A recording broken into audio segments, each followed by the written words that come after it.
ठिकाणी दीप प्रज्वलन संपन्न होत आहे आणि या दीप प्रज्वलनाच्या आपल्या सगळ्यांना यापूर्वी सांगितल्याप्रमाणे आपल्या सगळ्यांनी मोबाईल भ्रमणध्वनी शांत ठेवायचे आहेत जेणेकरून कार्यक्रमामध्ये व्यत्यय येणार नाहीये।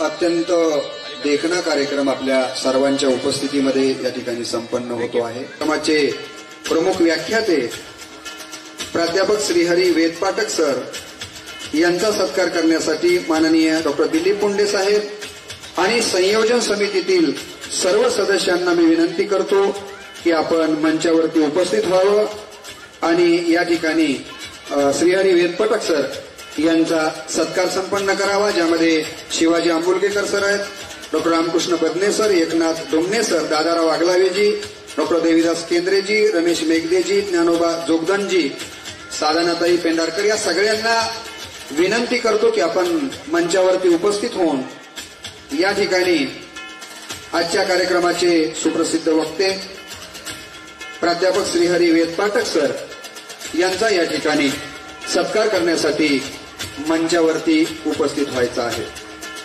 अनावधानानं कुणाचं नाव राहिलं असेल आणि संयोजन समितीमध्ये ज्यांचं आम्हाला सहकार्य लाभतं अशांना विनंती करतो की आपण मंचावरती उपस्थित व्हावं।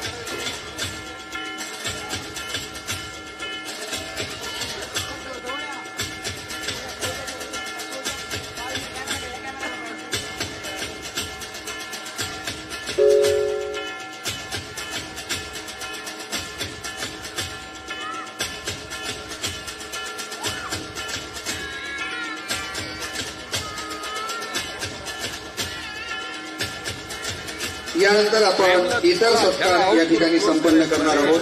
सत्कार करताना थोडंसं जरा दूर करायचं या कार्यक्रम होईल। तत्पूर्वी आमचे साहित्यिक मित्र एकनाथ डोंगणे सर आजच्या प्रमुख व्याख्यात्यांचा परिचय देणार आहेत। मी त्यांना विनंती करतो की त्यांनी त्यांचा परिचय द्यावा। वक्त्यांचं भाषण सुरू होण्यापूर्वी मी सुरुवातीलाच सांगितलं की आपण सगळ्यांनी आपले मोबाईल शांत ठेवायचे आहेत। बाजूला ग्रंथ विक्रीचं स्टॉल लावलेलं आहे। कार्यक्रम संपल्याच्या नंतर ग्रंथ खरेदी करावी आणि आभारानंतर पसायदान झाल्याच्या नंतरच जागा सोडावी, एवढ्या 3 सूचनांचं आपण पालन करावं अशा प्रकारची नम्र आवाहन आपल्याला करतो आणि डोंगणे सरांना विनंती करतो की वक्त्यांचा परिचय आमच्यासमोर मांडावा।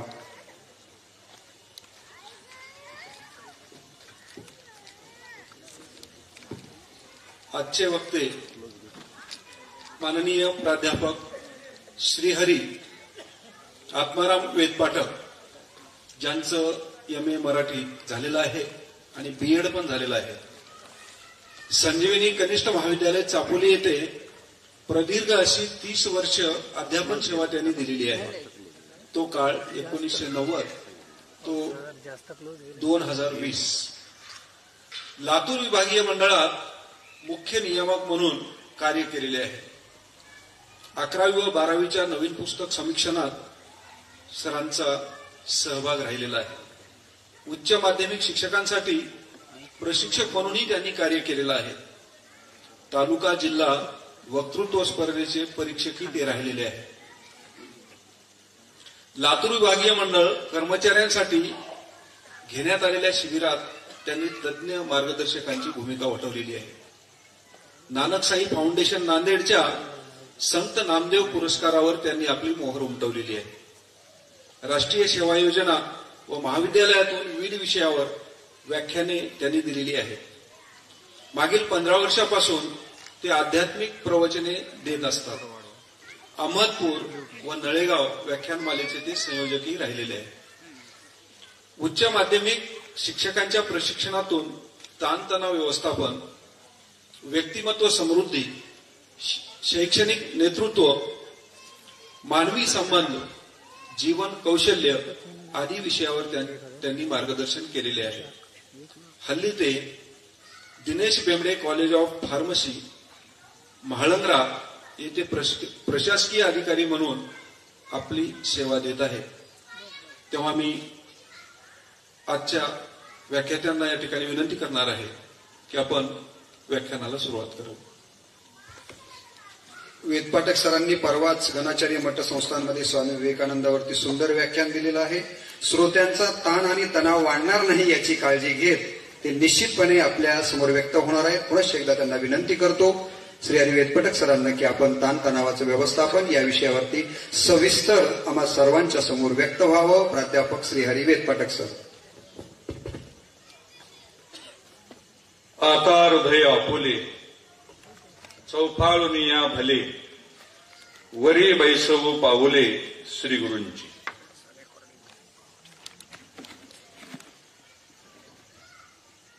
8:30 वाजलेले आहेत. आपण 6:30 पासून इथं येत आहात, आलेले आहात. साधारणतः 1 तास तरी आपला इथे गेलेला आहे. केंद्रे साहेब, माणसाचा जो स्पॅन आहे 1 तासाचा आहे. मला काही जेवढं कळलेलं आहे त्याच्यातलं 1 तासाचा स्पॅन आहे. आता तोही स्पॅन कमी केलेला आहे. आपण रील्सच्या माध्यमातून आपण तो आता 2.5 मिनिटावर जागतिक दर्जाचा स्पॅन आलेला आहे. 2.5 मिनिट. तुम्ही म्हणाल 2.5 मिनिटं सुद्धा खोटं आहे. एक रील्स असतो तो 40 सेकंदाचा 20 सेकंदाचा एक रील्स असतो. दिवसेंदिवस आपला स्पॅन अगदी जवळ आलेला आहे. अगदी जवळ आलेला आहे. काही सेकंदाचं अंतर त्यात राहिलेलं आहे. म्हणून मला भीती आहे. मला ताणतणाव आलेला आहे. आता टेन्शन आलेलं आहे. आणि माझं काम आजच्या कार्यक्रमाचे अध्यक्ष, प्राध्यापक, शिक्षक, पुढारी, कीर्तनकार, प्रवचनकार एकदा ह्याला चिकटले ते कोणाच्याही टिंबटिंबला 1 तास सोडत नाही. त्यांनी सोडलं, धन्यवाद त्यांच्याबद्दल. असो, थोडस आपण रिलॅक्स व्हावं. त्यांनी एक मुद्दा सांगितला ते सांगतो आणि मग भाषणामध्ये जातो. ते म्हटलं की नवरा बायकोने भांडण्याचं तुम्ही म्हटलात ना, तुम्ही भांडायचं तर त्याच्यासाठी माझ्याकडे एक वेगळा उपाय आहे. भांडण्याचा मी मुहूर्त काढलेला आहे. मी वेदपाठक आहे, सोनार समाजाचा आहे. पण माझ्या आडनावाचं गमक असं आहे, माझी जातच कळत नाही. थोडासा मी रंगामध्ये गेलो रंगामध्ये. थोडा जर उजळ असतो ना, कुणालाही माझी जात कळली नसते. म्हणून मी सोनार आहे. माझे वडील भविष्यकार आहेत. जन्मकुंडली वगैरे त्यांचा अभ्यास आहे. 94 वर्ष त्यांचं वय आहे. जिल्हा परिषदेचे ते शिक्षक आहेत. तर भांडण्याचा वेळ मी मुहूर्त काढून आणलेला आहे. ज्या पती पत्नीनं इथं जे आलेले आहेत त्यांनी लक्षात घ्यायचं नाही. जे नाही त्यांच्यासाठी येते. कारण घरी प्रयोग केला तिथला ऐकून लगेच मला सांगायला सुरुवात केला का असं म्हणेल. आणि माझ्या बोलण्यामध्ये जास्तीत जास्त मराठी शब्द येतील. माफ करा मला. इंग्रजीचे शब्द तेवढे मला पाठ नाहीत. मराठी येतील. ते म्हणतात की तुम्ही शिक्षक मराठीचे, तुम्हाला मराठी येणारच. मी म्हटलं ज्याची आई, बरं का लक्ष्मण केंद्रे साहेब, मराठीत बोलते त्या सगळ्या माणसाला मराठी भाषा आलीच पाहिजे. जगामध्ये 2-3 गोष्टी कधीच कळत नाहीत. एक आई वडील, एक गुरु, एक पत्नी आणि एक पती. तुम्ही म्हणाल आरोप करता का काय? आयुष्यभर साथ देते ती पत्नी किती नवऱ्याला कळलेली आहे मला माहित नाही. मी माझं बोलतोय. आता मी बोलताना जेव्हा जेव्हा पती पत्नी संदर्भ येईल, रेफरन्स येईल, बरं का केंद्रे साहेब, तर तुम्ही कायद्याचे रक्षक आहात. नाहीतर माझ्यावर इथंच कंप्लेन यायची मग या ठिकाणी. तुम्ही आमच्या मुखेडकरांना नावं ठेवलं. चला मूळ मुद्द्याकडे येतो. कारण आता मला किती वेळ बोलायचंय मला डॉक्टर साहेबांनी सांगितलेलं आहे. मला 45 मिनिट बोला म्हणलेले आहेत.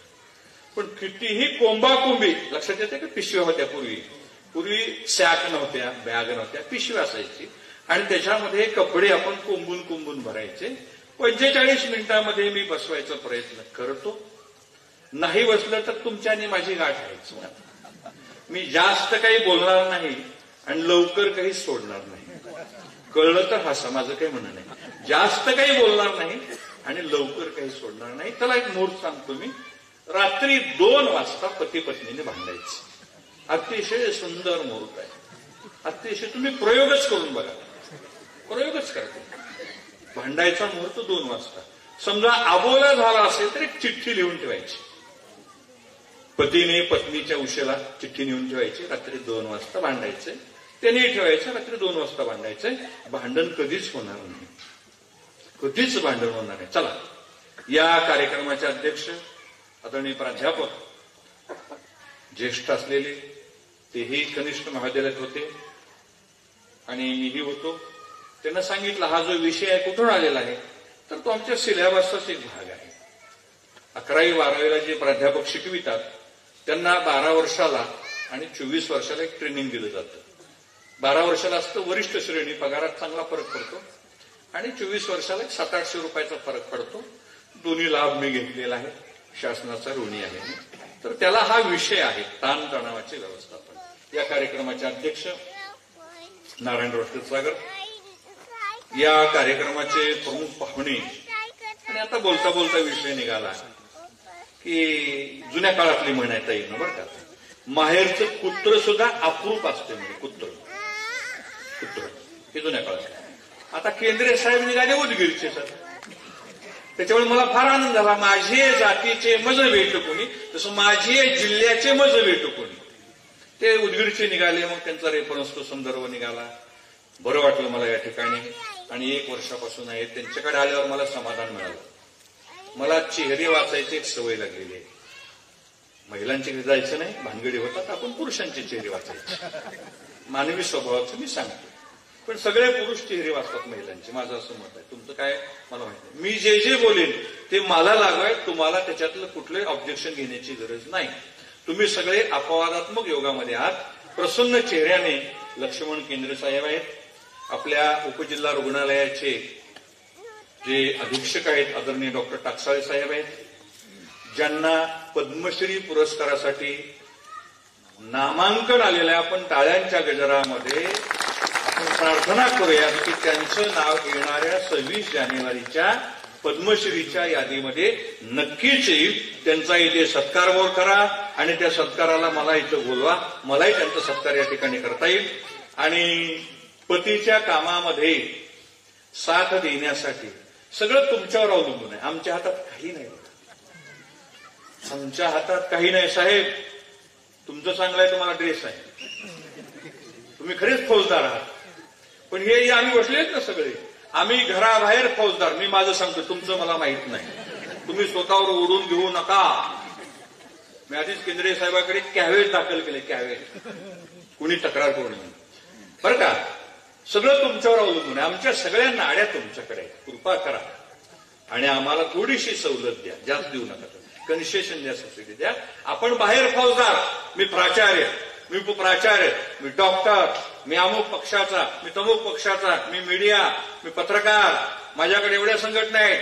कुठपर्यंत? उंबऱ्यात पाऊल टाक्याच्या हातच. एकदा पाऊल टाकल्याबरोबर आपण आपले राहत नाही. देहीची विदेही होऊन ठेवू, आपल्या हातात काही राहत नाही. असा मानणारा मी एक पामर आहे. आपण त्यांच्या ताब्यात जायचं. तर आजी संसार सुफळ झाला गे माई. संसार सुफळ कधी होतो? देखेले पाय विठोबाचे. विठोबाचे पाय पाहिले पण संसार सुफळ होत नाही. तर या ठिकाणी पुरस्काराचे मानकरी त्यांना साथ देत आहेत त्या सौभाग्यवती जयश्रीताई ठाकूर. या ठिकाणी आता काही वेळातच आपले गुरुवर्य डॉक्टर विरूपाक्ष महाराज येणार आहेत, गणाचार्य मठाचे. त्यांच्या चरणी मी वंदन करतो. सर्व पत्रकार मित्र, दोघांचेच नाव मला माहित आहे, त्यांचंही नाव मी घेत नाही. पुन्हा वादावादी पेटवा पेटवी नको, त्या दोघांचंच नाव घेतलं. दोघांचे मला फोन आले, कोणते ती नंतर मी सांगतो.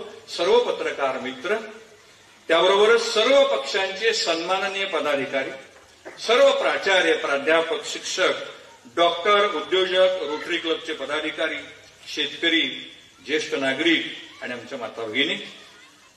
डॉक्टर दिलीपजी पुंडे सर यांचं कार्य विश्वविख्यात आहे.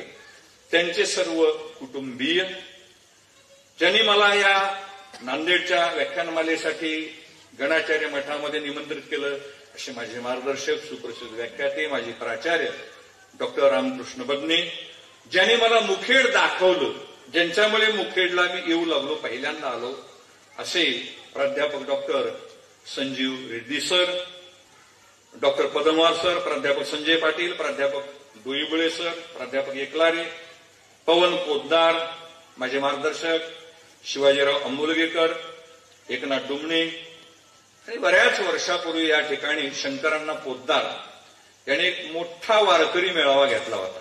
त्याला आता 15 ते 20 वर्ष जरी झाली असतील, खूप मोठा आणि सुंदर मेळावा घेतला होता.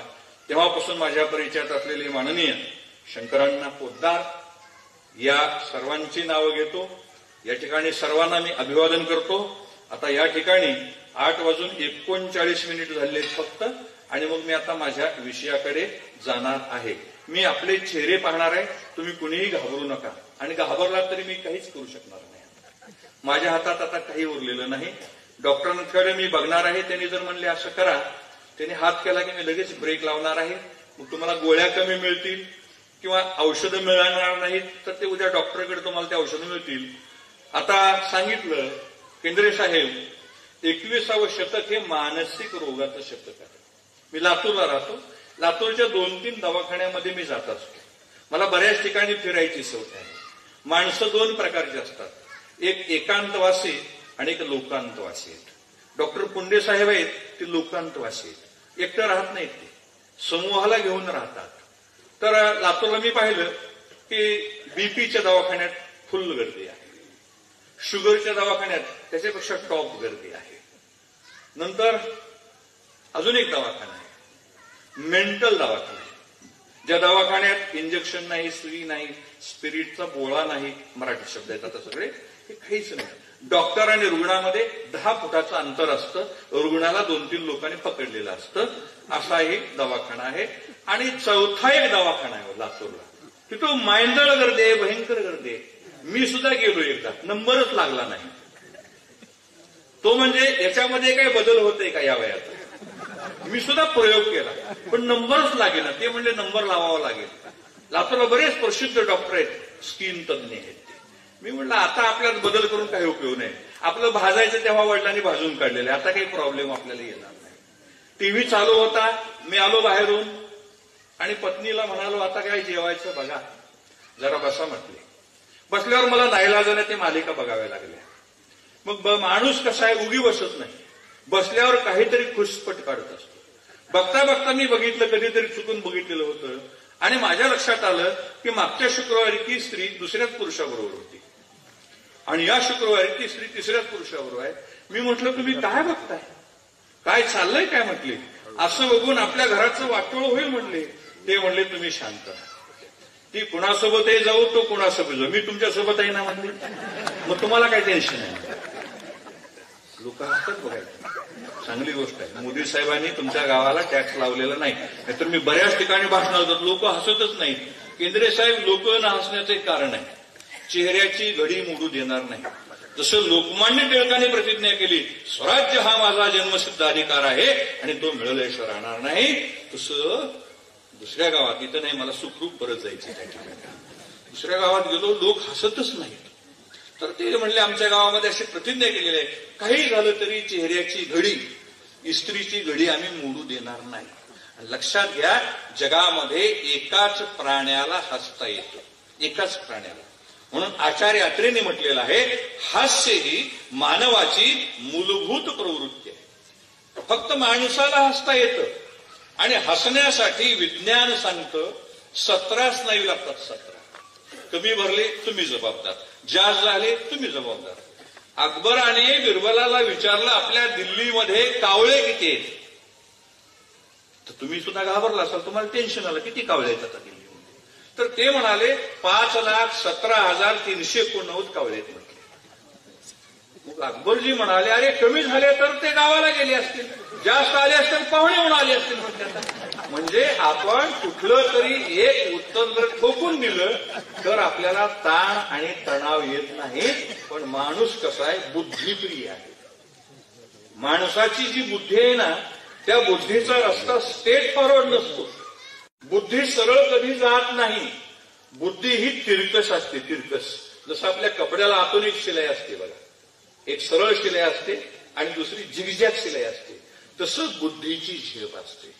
आता असं जर बोलत बसलो तर 10 वाजतील, हे सगळं जर विस्तार करू लागलो तर. म्हणून अशा प्रकारे आपल्याला जायचं आहे. मानसिक रोगाचं शतक आहे. चला, पु ल देशपांडेंना एका माणसाने विचारलं, का हो पु ल, तुम्ही सदा न कदा हसतमुख असता म्हणले. त्यांनी दिलेलं उत्तर मला इतकं आवडलं, मी सगळीकडे सांगतो. पु ल देशपांडे म्हणाले की मी असं मानतो, मी असं समजतो की आपण पृथ्वी या ग्रहावर सहलीसाठी आलेलो आहोत. मला सांगा, आपण सहलीला गेल्यावर भांडतो का बायकोशी, कुणाशी, अमुक्याशी तमक्याशी? जरी भांडलो तर लगेच रुसवा आपला मिटला जातो आणि पुढच्या आपण कार्यक्रमाकडे जाऊ शकतो. सहलीला गेल्यावर रुसवा, फुगवा, मान, सन्मान, अपमान हे सगळं आपण गुंडाळून ठेवतो आणि समोर असणारा निसर्ग असेल, प्रयागराज असेल, कन्याकुमारी असेल, केरळचा कोडाई कॅनाल असेल, हे सगळं, केदारनाथ असेल, जम्मू काश्मीरचा तो बर्फाचा प्रदेश असेल, लडाख असेल, त्या ठिकाणचं निसर्ग सौंदर्य टिपण्याचा प्रयत्न केला पाहिजे. म्हणून पु ल देशपांडे म्हणतात की मी असं समजतो की आपण पृथ्वी या ग्रहावर सहलीसाठी आलेलो आहेत आणि सहलीला गेल्यावर आपण हेवे दावे, रुसवे फुगवे लगेच विसरतो. त्याप्रमाणे आपण जर पृथ्वीवर राहू लागलो, आपल्या घरामध्ये राहू लागलो, कुटुंबामध्ये राहू लागलो, तर आपलं घर सुद्धा हसरं घर होणार आहे. पण इथं घोटाळा आहे, इथं एक अडचण आहे, इथे एक स्पीड ब्रेकर आहे, गतिरोधक आहे. त्याला इंग्रजीमध्ये फार गोंड शब्द आहे, त्याला म्हणतात मिस्टर इगो. इगो आहे, अहंकार आहे. मी जर बदललो, मी माझ्या पत्नीला सांगत असतो हे पुस्तक वाच, ते पुस्तक वाच, हे बघ, ते बघ, ते काही करत नाही. तुम्ही फोन लावून तिला विचारू शकता, नंबर मी देतो. तिला खात्री आहे आपल्या नवऱ्याने जर माझे विचार बदलून टाकले तर माझं अस्तित्व काय राहणार आहे. तुम्ही कधी फोन लावून विचारू शकतो. इथं माझे मित्र बसले तिथं, आमचे त्यांचं नावच घ्यायचं राहिलं, नाम संघटनेतले माझे मित्र विश्वनाथ खंदाडे, त्यांच्याकडे नंबर आहे आमच्या पत्नीचा, त्याने तुला बोलू शकतात. तिला म्हटलं हे वाच, ते वाच. तिला भीती आहे माझा जर सगळा ब्रेन वॉश केला नवऱ्याने तर माझं अस्तित्व काय आहे, माझ्यातला मी जर पुसून टाकला तर काय आहे. म्हणून लक्षात घ्या की ताणतणाव म्हणजे काय आहे, काहीच नाही ताणतणाव. आणि तणाव असला पाहिजे या मताचा मी आहे. सगळ्याला ताणतणाव आहे, आळशी माणसाला सुद्धा ताणतणाव आहे. आळशी माणसाला टेन्शन आहे, मला जर कुणी काम लावलं तर. रिकामटेकड्या माणसाला सुद्धा टेन्शन आहे, मला कोणतरी हे काम कर म्हणलं तर. बसलेल्या माणसाला टेन्शन आहे, हे भाषण कधी संपवणार आहे. तुम्हाला टेन्शन आहे, घरी गेल्यावर थापायचं का, कसं करायचं का, मागवायचंय, झोमॅटो घ्यायचे का स्विगी घ्यायची आहे. प्रत्येकाला टेन्शन आहे. टेन्शन असलंच पाहिजे, पण किती राहावं. जेवणामध्ये जेवढं मीठ असतं तेवढा जीवनामध्ये ताण असलाच पाहिजे. ताण नसेल ना तर जीवन निरस आहे, कंटाळवाण आहे, उदासवाण आहे, खिन्न आहे, त्याच्यात काही आनंदच येणार नाही. थोडं तरी ताणलेलं पाहिजे. मी बरेच असे कुटुंब पाहिले, नवरा बायको कधीच भांडत नाहीत. काय तुमचा संसार सप काय म्हटला, तिकट थोडा असू द्या म्हटला. मी एका घरी गेलो चहा पिण्यासाठी आणि पलीकडच्या घरातून भांड्यांची आवाज येऊ लागली. भांड मी फेकून मारले, लाटणं आलं, पळी आली, पातेलं आलं, आणखीन काय आलं, खडाखड आवाज येऊ लागले. आणि हे सर हसू लागले, इथले आमचे बसलेले सर होते ते. सर तिकडे ध्यान देऊ नका म्हणले, रोज मरे त्याला कोण रडे. पण भांड्याचे आवाज आल्यावर काही हरकत नाही, मला वाईट वाटलं नाही. पण दोघांचे आवाज येऊ लागले हसल्याचे, नवराही हसू लागले आणि बायको हसू लागले. हे तर मला काहीच कळेल नाही. दोघांचे आवाज का आलेले आहेत. मी विचारलं असं का होतं हो. मारामारी जर असेल तर एकाने मेलो, वाचवा, मारू नको, झालं तुझं काय पाहिजे ते मी म्हटलं असतं. ते तसं नाही म्हणले, ती मारत राहते म्हटले आणि हा चुकवीत राहतो म्हटले. बघा तुम्हाला कळतं, ती मारत राहते आणि हा चुकवीत राहतो आणि पुन्हा हसत राहतो आणि तीही असते. असा आहे का म्हणल्या. दुसरा नियम धरू म्हटले. म्हणजे एकडीकडे आनंदी आनंद आहे. म्हणून लक्षात ठेवा, आनंद घ्यायला शिकायला. जगामध्ये एकच वस्तू आहे जी वस्तू आतून बाहेर जाते, असं माझं वैयक्तिक मत आहे. तुम्ही माझ्या मतावर जाऊ नका. आपला संबंध 1 तासाचा आहे. जास्त वेळ काढायचं, मी तिथं म्हटलं होतं ते वाक्याचं संबंध आपल्याला किती, आपल्याला 1 तासाचा आहे.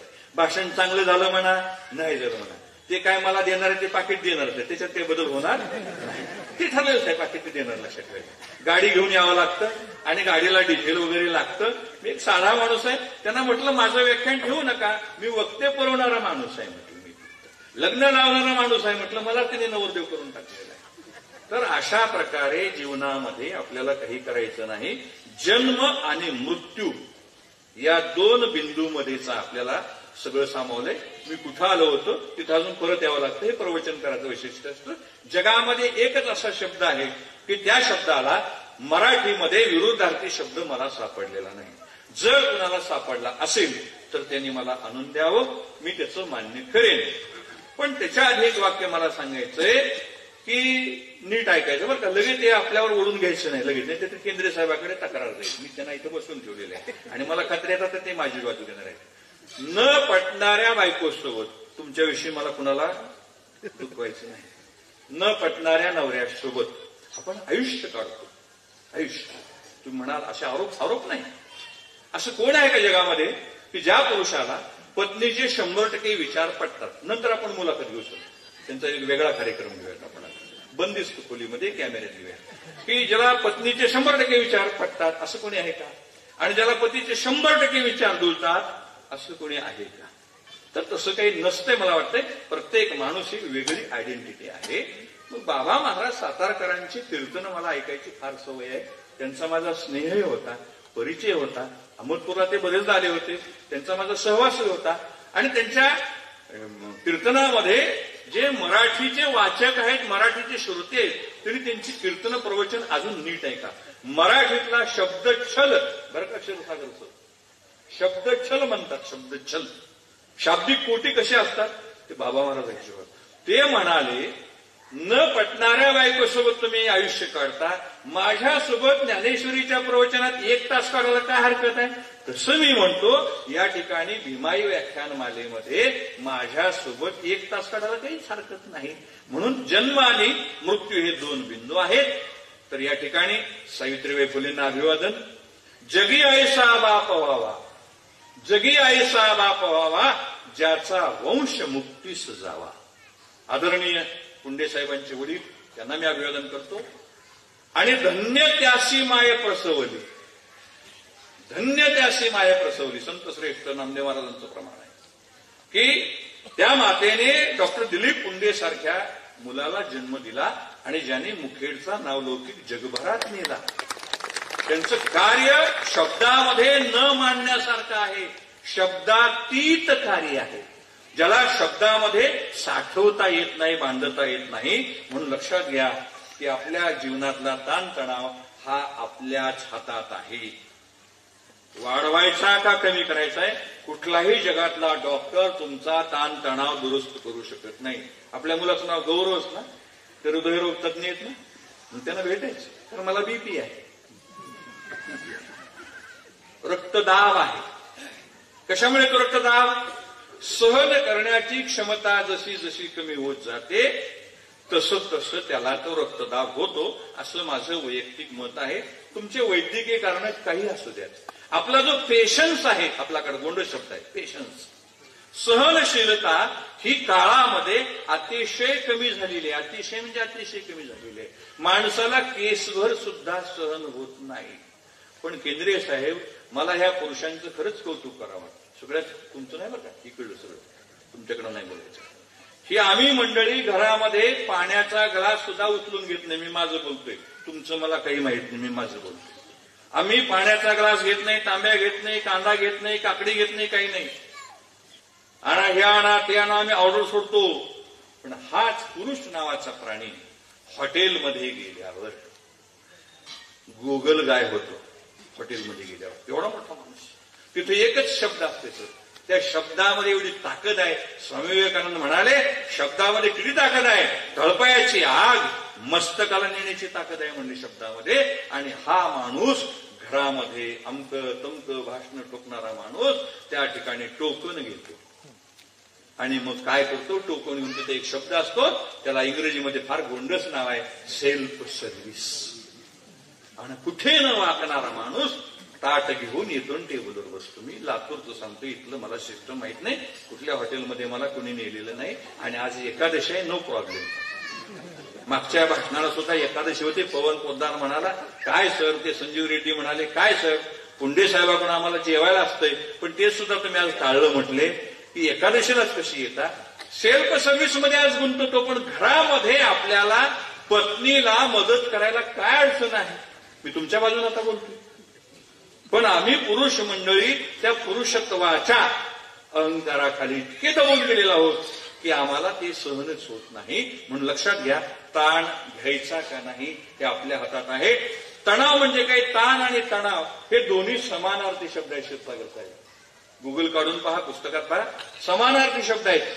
बदललेल्या परिस्थितीशी जुळवून घेताना आपली जी घालमेल होते त्याला ताण म्हणतात. बदललेल्या, तुम्हाला डॉक्टर पुंडे साहेबांच्या प्रेमामुळे इथे येऊन बसावं लागलं 6:30 पासून.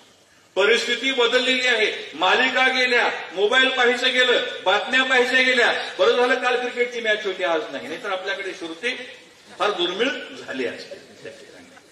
बदललेल्या परिस्थितीशी आपल्याला जुळून घेताना, आणि त्याच्यात लक्षात ठेवा, कोणतीही कंडिशन, सिच्युएशन, परिस्थिती जर आपल्या समोर आले तर माणूस पहिल्यांदा त्याला निगेटिव्ह रूपाने तोंड देण्याचा प्रयत्न करतो. कुठलंही बघा, लक्षात ठेवायचं. आणि मग अशा वेळी माणसाला टेन्शन येतं, ताण येतो. म्हातारी माणसं म्हणतात केंद्रे साहेब की राग आल्यावर 1 ते 10 अंक मोजा. कशाचं? आपल्या मनामध्ये लाखोली सुरू असते, लाखोली. जाता जाता एखाद्याचा पाय आपल्या पायावर चुकून पडला तर आपण म्हणतो डोळे फुटले का, तुला अक्कल आहे का नाही, दिसत नाही का, मी कोण आहे तुला माहित नाही का? लक्षात ठेवायचं. म्हणून लक्षात ठेवा, आपल्या मनामध्ये जे अनावश्यक आणि नकारात्मक विचार आहेत त्याची जी गर्दी होते त्याच्यामुळे आपल्याला ताण येतो. ताणाचे पुन्हा 2 प्रकार आहेत. आता मी लगेच पुढे जातो वेगाने. आता मी जास्त मध्ये विषयांतर करत नाही किंवा आपल्याला जास्त मी गोष्टी सांगणार नाही.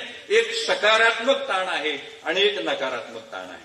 आता तुम्ही इथं बसल्यावर तुम्हाला जो आवडेल, पटेल, शोभेल, रुचेल, जमेल, झेपेल, सगळ्यामध्ये ल आहे बघा शेवटी.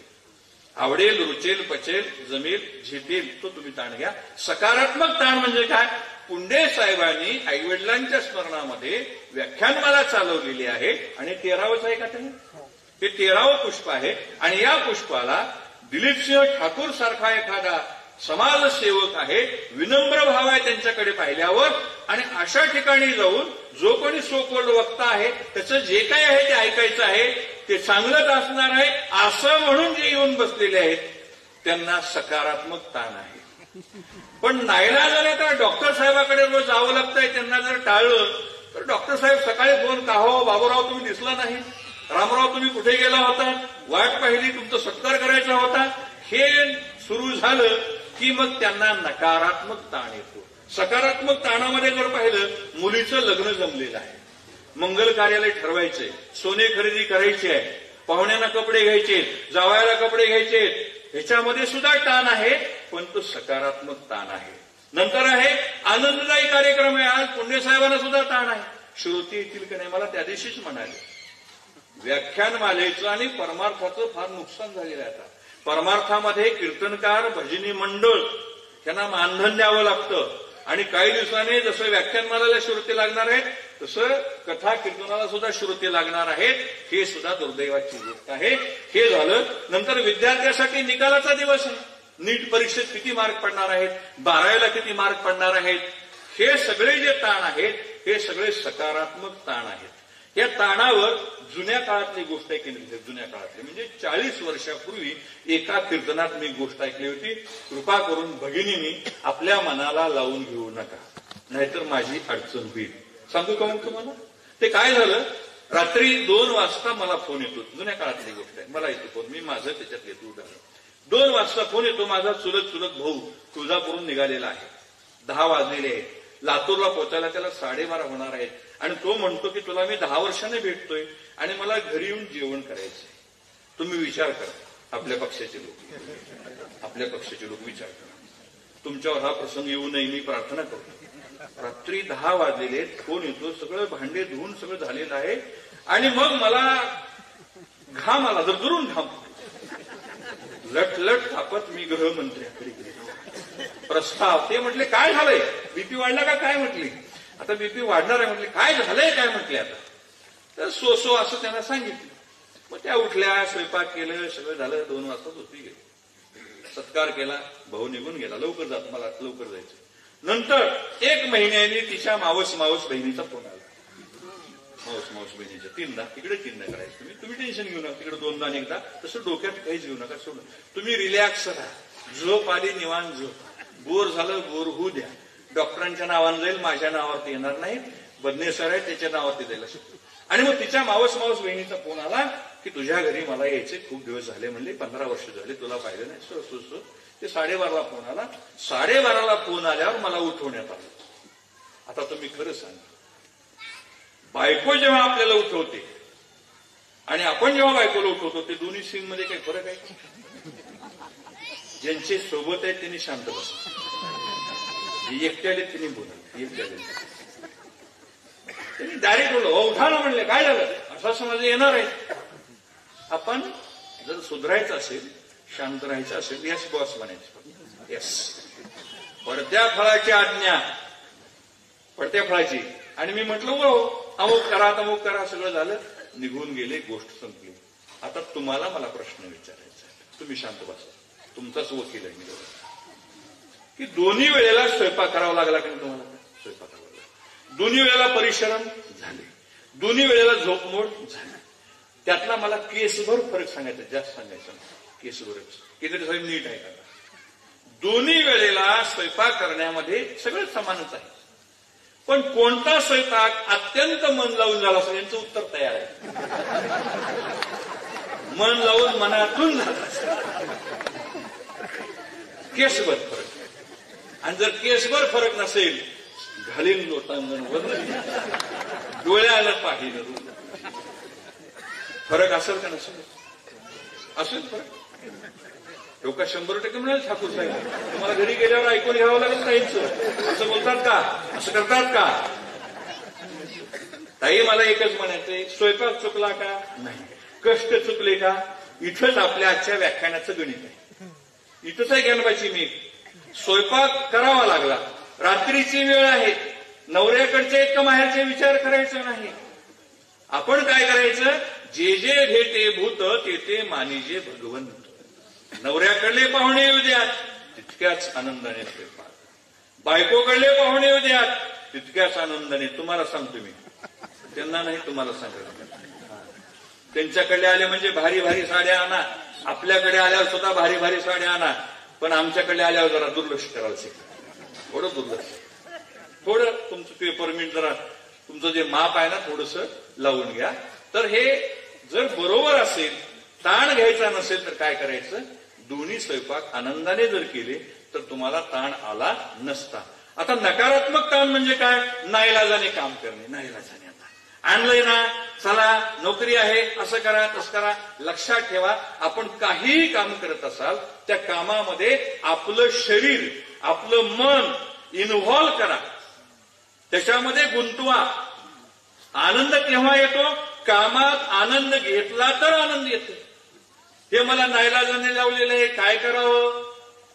घोटाळा झाला केंद्र. एका मुलाचं आहे, तो मुलगा जिवंत आहे, सगळं जिवंत आहे. त्याचं लग्न ठरलं, मुलगी बघून आले, साखरपुडा झाला. आणि त्या पोरानं दुसरं सुरू केलं, माझी बायकोच काळ्या म्हणायला चालू केलं. बायको काळ्या. मग ते ज्येष्ठ नागरिकाने मला बोलवलं, मी त्याचा शिक्षक. गुरुजी सुदैवाने मी त्याच्या बैठकीला नव्हतो, सुटलो, नाहीतर अडचण होती. आणि मग ते म्हणलं की तो मुलगा म्हणतो की ती बायको काळी आहे, तिला करायचंच नाही. आता त्या स्त्रीला एक मुलगा एक मुलगी झाली. मुलगी MBBS होती, त्या काळ्या बायकोचीच मुलगी MBBS होती. नाव सुद्धा मी सांगेन तुम्हाला. दुसरा मुलगा आता डॉक्टर होते, लवकरच लक्षात ठेवायचं. अरे म्हणलं, मग ती बसली सगळे बैठक, सगळे ज्येष्ठ नागरिक वगैरे. आता काय बोलावं, मला तर उत्तर मिळेना. माझं काही वय तेव्हाही जास्त नव्हतं ना, आता नव्हतं. 30-32 वर्षाचा माणूस मी, आता 62 आहे समजा, काही नव्हतं. आता काय उत्तर द्यावं मला कळेना. माझ्या डोक्यात एक आयडियाची कल्पना आली. त्या ठिकाणी आयडिया म्हणजेच कल्पना आली. मी म्हटलं, हे जे सगळे बसलेत ना, धोतरवाले पॅन्टवाले, सगळ्यांना विचारून टाकलं, तुम्हाला तरी तुमची बायको 100% पसंत होती का? तुम्ही शांत राहा, तुम्ही उत्तर देऊ नका. ज्यांचे आलेत त्यांना सगळेच घरी गेल्यावर फायरिंग सुरू होईल. एकही माणूस उत्तर द्यायला तयार नाही. बघ म्हटलं बाबा, आता ह्यांना सुद्धा ह्यांची बायको 100% पसंत नव्हती. माझं म्हणणं आता संबंध झालेला आहे, आता जास्त ताणू नको, ताणलं की रबर तुटतं. आणि मग त्यांचा लग्न समारंभ झाला, लग्नाला वगैरे गेलो, जेवण वगैरे केलं. त्याची मुलगी डॉक्टर होते, मुलगा त्या मार्गाने चाललेला आहे. म्हणजे थोड्याशा गोष्टी इकडे तिकडे केल्या की जीवनातला ताणतणाव निघून जातो. पण त्याच्यासाठी थोडंसं आपण लाईटली घेतलं पाहिजे, लाईटली. जास्त आपण गंभीर वगैरे व्हायचं नाही. गौतम गंभीर तिकडे दिल्लीला बसलेला आहे, त्याची आपण काळजी करायची नाही. तो गौतम आहे, तो गंभीर आहे. त्या ठिकाणी नकारात्मक ताण आहे. नंतर ज्या माणसाला जास्त राग येतो त्या माणसाच्या मनामध्ये नकारात्मक ताण आहे.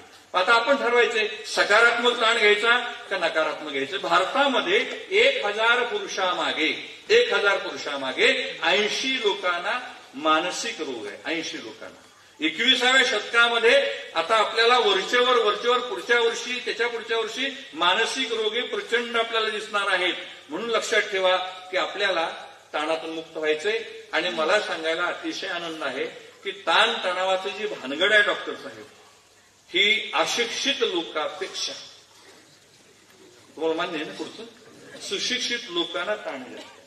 कारण आपण जास्त ताण घेतो. एका घरामध्ये गेलो केंद्रे साहेब, अहो तुमची भांडणच काही होत नाहीत म्हणले. काहीच होत नाहीत म्हणले. भांडणं कसं काय असतो म्हणले. ते म्हणले आम्ही दोघांनी वाटण्या करून घेतलेले आहेत म्हणले. छोटे छोटे निर्णय माझी बायको घेते म्हटले आणि मोठे मोठे व्यवहार मी करतो म्हटले. मी म्हणलं मला आधी छोटे छोटे निर्णय सांगा म्हणजे मला झेपल म्हणलं. लक्षात घ्यायचं. ते म्हणजे छोटे निर्णय म्हणजे मुलाचं लग्न, मुलीचं लग्न, अपार्टमेंट घ्यायचे, प्लॉट घ्यायचे, 10 तोळे घ्यायचे, 50 तोळे घ्यायचे. तुम्ही घाबरू नका, मला घ्यायचं नाही, तुम्हाला द्यायचं नाही. मराठीत एक म्हण आहे, वचने किम दरिद्रता. माणसाने बोलताना कधीच बारीक बोलायचं नाही, मोठं बोलायचं. ते असले चिल्लर निर्णय घेते म्हणले की सोनं घेणे, प्लॉट घेणे, मुलाचा विवाह वगैरे. आणि तुम्ही काय करता म्हटले, तर मी मोठमोठे निर्णय घेतो म्हटले. रशिया युक्रेनचे युद्ध कसं थांबेल, मोदी आणि ट्रम्पचं जमेल का, शी जिनपिंग भारतावर आक्रमण करतील, पीओके आपल्यात आणता येण्यामध्ये अमित शहाजी आणि नरेंद्र मोदीजींना सक्सेस मिळेल का. हे असले मोठे मोठे प्रश्न मी सोडतो म्हटले. म्हणून तुम्ही सुद्धा आजपासून काय करा, वाटण्या करून टाका. चिल्लर तिकडे सोपाट ठोक तुम्ही घ्या. त्यानिमित्ताने दिल्लीला जाता येईल, तुम्हाला शांघायला जाता येईल, अमेरिकेला जाता येईल. असं वाटण्या केलं की नाही आपलं काम सोपं होतंय. बघा लक्षात ठेवायचं, ताण घ्यायचं नाही. बऱ्याच लोकांचा ताण आता गेलेला आहे आणि तुम्ही जास्त हसू नका. हसल्यामुळे माझं वाटोळ झालं केंद्रे, फार वाटोळ झालं. लक्षात ठेवायचं, माझा रंग तसा केंद्रे साहेबासारखा होता 1990. म्हणजे असं उजळ होता, कॅमेऱ्याचा फ्लॅश मारला की चेहरा चमकून दिसत होता. आता कितीही मेगा पिक्चर आला तरी आमचा चेहरा काही पांढरा निघतच नाही. मी सांगत असतो फोटोग्राफरला की माझा चेहरा पांढरा काढा. मग 1990ला नोकरीला लागलो. मला सुदैवाने चांगले शिक्षक प्राथमिक शाळेपासून मिळाले, अतिशय हाडाचे शिक्षक. तुम्ही म्हणाला आम्हाला काय मासाचे आहेत का, हाडाचे शिक्षक, जातीवंत शिक्षक मिळाले. आणि त्यांनी सांगितलं, इथं असणाऱ्या शिक्षकांना सांगतो, गेल्या डायरेक्ट शिकवायला कधी सुरुवात करायची नाही. मी शिक्षकांना सांगत असतो, कमी शिकवा, जास्त बोला. कमी शिकवा म्हणजे सिलेबस सोडायचं नाही, सिलेबस कंटिन्यू पूर्ण करायचं. कमी शिकवा, जास्त बोला. मग ते गेल्यानंतर मला एक घाण सवय होती की एखादी घटना घडली असेल त्या घटनेवर 5 मिनिट बोलायचं. जसं काल भारताने आयसीसी चॅम्पियनशिप ट्रॉफी जिंकली. कितीतरी वर्षाचा दुष्काळ गेला. काल एक तुम्ही व्हिडिओ पाहिला असेल की आनंद काय असतो. एक व्हिडिओ आलता छोटा, तुम्ही पाहिला का, कुणाचा व्हिडिओ होता. एक माणूस 70 वर्षाचा माणूस डान्स करतोय, सुनील गावस्कर. 70 वर्षाचा माणूस नाचतोय. आज आपण नाचणं विसरलो, हसणं विसरलो, बागडणं विसरलो, घुम्या ते घुम्याच असाच. तर त्या ठिकाणी अशा प्रकारे आनंद घ्यायला, असे का मी काहीतरी सांगत होतो, आता मी विसरून गेलो. काय सांगत होतो मी, चेहऱ्याचा कलर सांगतो, लक्षात ठेवा लागतं. आणि मग काय झालं केंद्रे साहेब, वर्गामध्ये 120 मुलं, 100 मुलं असं काहीतरी हसवायचं. आणि हसल्यामुळे काय व्हायचं, वर्गातील सगळ्या मुलांच्या छातीमधला अशुद्ध कार्बन डायऑक्साईड, अशुद्धच असतो तो, ही सगळी अशुद्ध हवा माझ्या चेहऱ्यावर यायची. आणि असे 90 पासून थरावर थर बसले आणि माझी ही दशा झाली. फेअर अँड लवली लावलं, अमुक लावलं, तमुक लावलं, काही गुण नाही, बेजार आहे. आमचा गॅरंटेड कलर आहे, बदलणार नाही. म्हणून लक्षात ठेवा, ज्या गोष्टी बदलणार नाहीत, आणि दुर्दैवाने डॉक्टर साहेब इथे बसलेले टाकसाळे साहेब, माणसाला भयंकर नाद आहे. माझं सांगतो मी, मला जगाची माहिती, जी गोष्ट बदलत नाही तिच्यावर जास्त रक्त आटवायचं. आता मला वाटलं हे खांब काढावं, हे काढू शकतो खांब. आता मला वाटलं श्रमसाफल्य बिल्डिंग फार पुढे आलेली, थोडीशी मागे सरकावं. ते ताजी बसले ते म्हणजे तुला काही धंदा नाही का, तुला काय आमच्या जागा काही तसं गावर नका म्हणजे, काही संबंध, हे देऊळ इकडे झालेलं आहे जरा मागे सरकावं म्हणजे काही संबंध आहे का. ज्या गोष्टी बदलता येत नाहीत त्याच्यावर रक्त आठवू नका आजपासून. ज्या गोष्टी बदलत नाही, आता बायकोचा स्वभाव आता बदलू शकत नाही. वयाचे 35 झाले, जगातल्या कुठल्याही माणसाचा स्वभाव, हे सायन्स सांगतं, मी सांगत नाही, विज्ञान सांगतं, 35 वर्षानंतर माणूस अजिबात बदलू शकत नाही. पण पठ्ठ्या बदलला, पठ्ठ्या बदलला, नाहीलाच तो घ्यायलाच. मला बीपी चालू झाला आणि मग मी विचार केला, ग्रंथ वाचू लागलो, पुस्तकं वाचू लागलो, की आता जगायचं जर असेल, शुगर म्हणजे पहिली पायरी आहे, नाही बीपी म्हणजे पहिली पायरी आहे. गौरवला माहिती आता येतं, आणि त्याच्यावर लगेच धाकटा भाऊ येतो, लगेच जुळा भाऊ शुगर येत असतो बीपी नंतर. मी ठरवलं आता जे येईल तुका म्हणे उगी राहावे, जे होईल तेथे पाहावे, हेच आपणाशी ठावे. ते म्हणून तुम्हाला काय अक्कल आहे का, घर पेटले तुम्ही अभंग म्हणता, जे होईल ते पाहावे हेच आपणास. तसं नाही वापरायचं. ते आपल्या समोर जो काही प्रसंग येईल त्या प्रसंगाला हसत मुखाने तोंड द्या. जो प्रसंग आपण बदलू शकत नाही त्याच्यावर रक्त आठवू नका. म्हणून मला आता लगेच पुढे जायचं आहे की आपल्याला तणाव आल्यावर काय काय होतं ते बघायचं. आपल्याला टेन्शन आल्यावर काय होतं, मी आता फास्ट म्हणतोय, डॉक्टर साहेब एकदा मी टाइम बघून घेतो, त्याच्यामध्ये दुसरं काही मला आता बघायची इच्छा राहिलेली नाही. तर आता 9:11 झालेले, जवळपास अर्धा तास 40 मिनिट झाले, त्यांच्याकडे टाइम आहे. चला आता 5 मिनिटं राहिले का माझे, बोला म्हणाल. चला आता हरकत नाही, मी स्वार्थी माणूस आहे ना. 1 तास झाल्याशिवाय आत्म्याला शांतीच नाही त्या ठिकाणी. आपले स्नायू आखडतात बघा, स्नायू आखडतात. पूर्वीच्या काळामध्ये आमच्या भगिनी, आमचे बांधव काम करत होते. तुमच्यावर आरोप नाही करायचा. सध्या बेचव जेवण कसे बनवावे याचे प्रयोग तुमच्या माझ्या घरामध्ये सर, तुमच्या आल्यात ना घरचे, त्यांना कोणतं जाऊन सांगेल तुम्ही मान हलव तसं करू नका.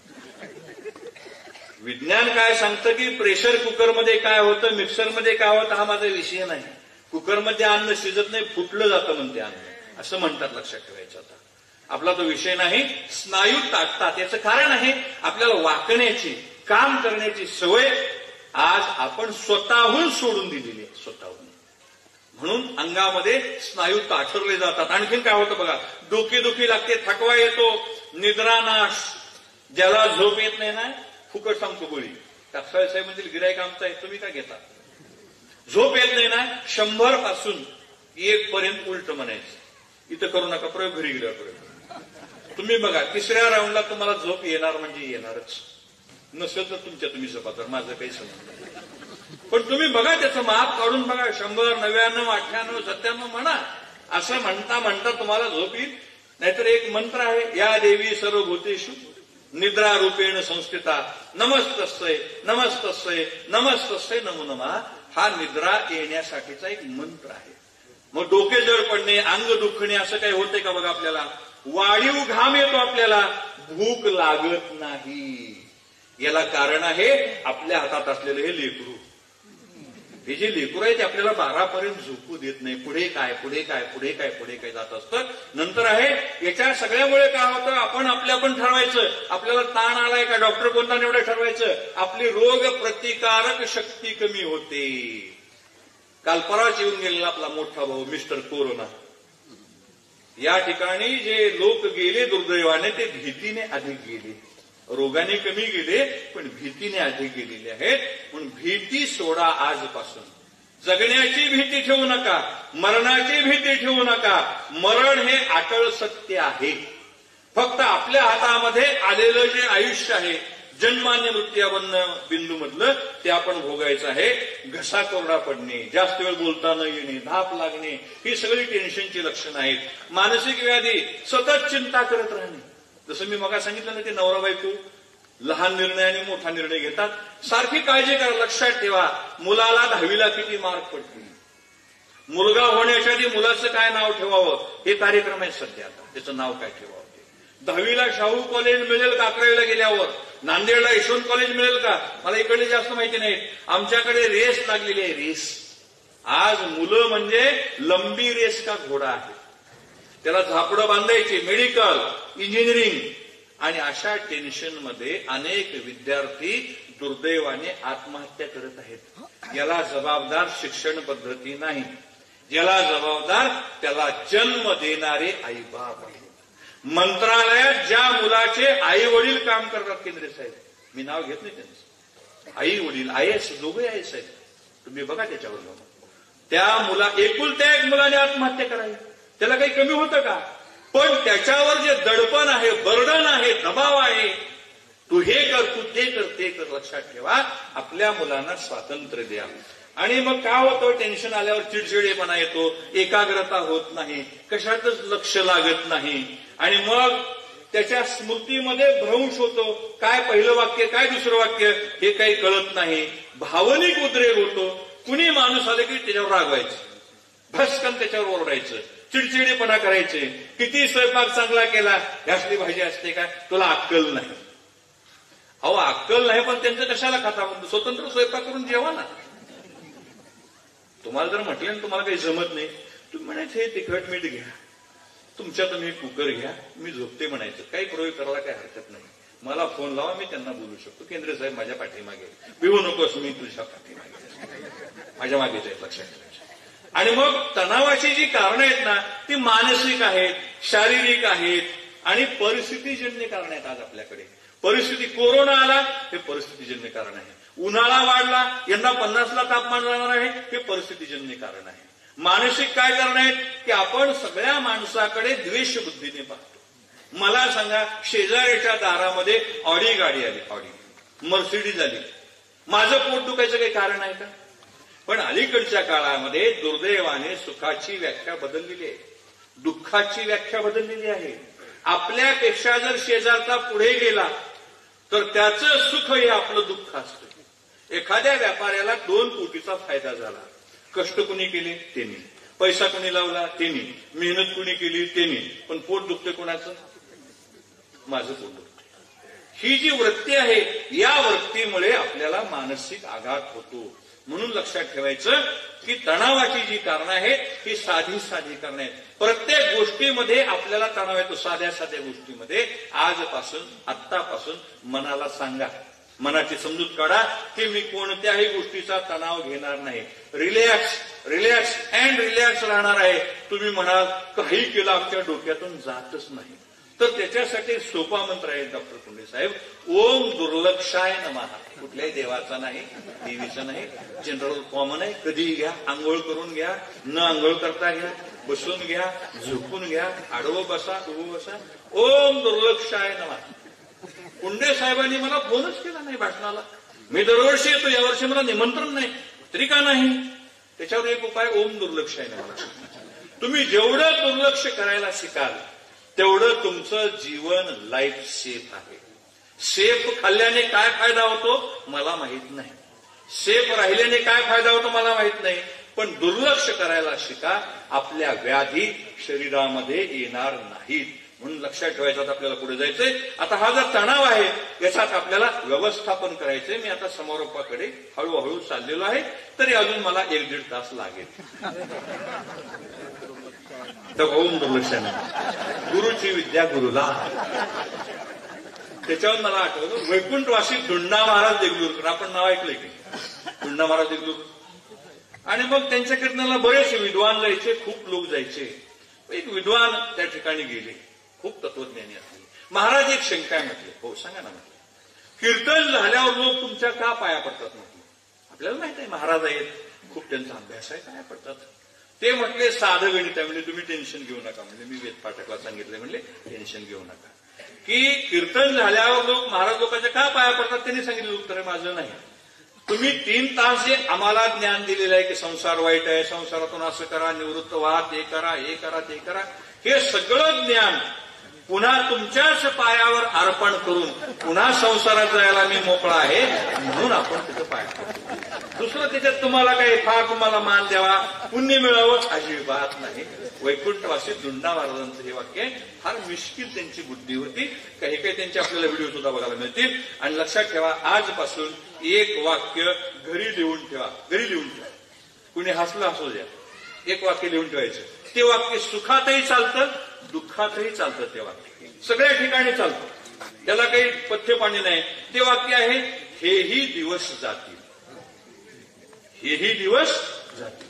तुम्ही श्रीमंत आहात, कदाचित गरीब होऊ शकाल. श्रीमंत आहात, कदाचित कोट्याधीश अब्जाधीश व्हाल. गरीब आहात, श्रीमंत व्हाल. रोगी आहात, बरे व्हाल. आळस केला, रोगी व्हाल. हे वाक्य सुखामध्ये दुःखामध्ये सगळीकडे चालतं. लक्षात ठेवायचं. आता म्हणजे आपल्याला प्लॅनिंग करता आलं पाहिजे. एका श्रीमंत माणसाचा मृत्यू आला आणि यमराज त्याच्या घरी आले आणि ते म्हटले, चला साहेब, म्हटले आता आपलं वेळ झालेली आहे. ते म्हटले, असं करा, मला माझ्याकडे जी संपत्ती आहे, एवढी एवढी कोटी रुपये संपत्ती आहे, तुम्ही 50% घ्या आणि मला एक 15 दिवस द्या. म्हटले. ते म्हणले, पृथ्वीवरचे नियम आमच्या लोकांना लागू होत नाहीत. लाच घेणे देणे आमच्याकडे शब्द नाही. म्हटले, हे पृथ्वीवर चालतं, आमच्याकडे चालत नाही. ते म्हटलं, काय करा, सगळी संपत्ती घ्या. मी लवकर सांगतो, ते तर रंगवत नाही. आणि 5 मिनिटाचा वेळ द्या, सगळी घ्या म्हणजे संपत्ती. ते म्हटले, तुझे पैसे वर चालत नाहीत. म्हटले, आता बरं का, लक्षात ठेवा, आपल्याला पैसे वरी घेऊन का जाता येत नाही याचं कारण आहे, ते पैसे तिथं चालतच नाहीत, म्हणून इथं ठेवावे लागतात. ते म्हणाले, सगळी संपत्ती घे, 5 मिनिट. ते म्हणले, जमत नाही, मी तुला 1 मिनिट देऊ शकत नाही. तरी पण माझं ऐकून घ्या. म्हटले. ते म्हणले, 2 मिनिट द्या. बरं सांग. म्हटले, तू करणार आहेस काय? वेळ दिला नाही यमराजाने. काय करणार आहे?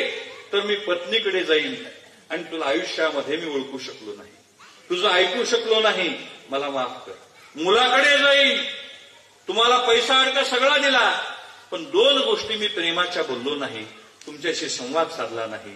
मुलीला तसंच म्हणेल, आईवडिला नाही म्हणेल, तुम्हाला मी अनेकदा दुखवलेलं आहे आणि मी शेजाऱ्या पाजाऱ्यांची माफी मागेन, याच्यासाठी मला 2 मिनिट द्या.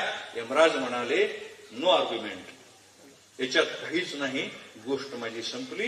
एक लक्षात घ्या, जगून थोडे अखेर मरणे असं म्हटलेलं आहे. थोडं आयुष्य आपलं, थोडं गोंधळीत आहे, ते सुखाने जगा. आणि म्हणून आपल्याला काय करायचंय, ताणतणावाचं व्यवस्थापन करायचंय. प्लॅनिंग कसं करावं याच्यासाठी मला छत्रपती शिवाजी महाराजांची गोष्ट मला आठवलेली आहे. फार सांगणार नाही, रंगून थोडक्यामध्ये सांगणार आहे.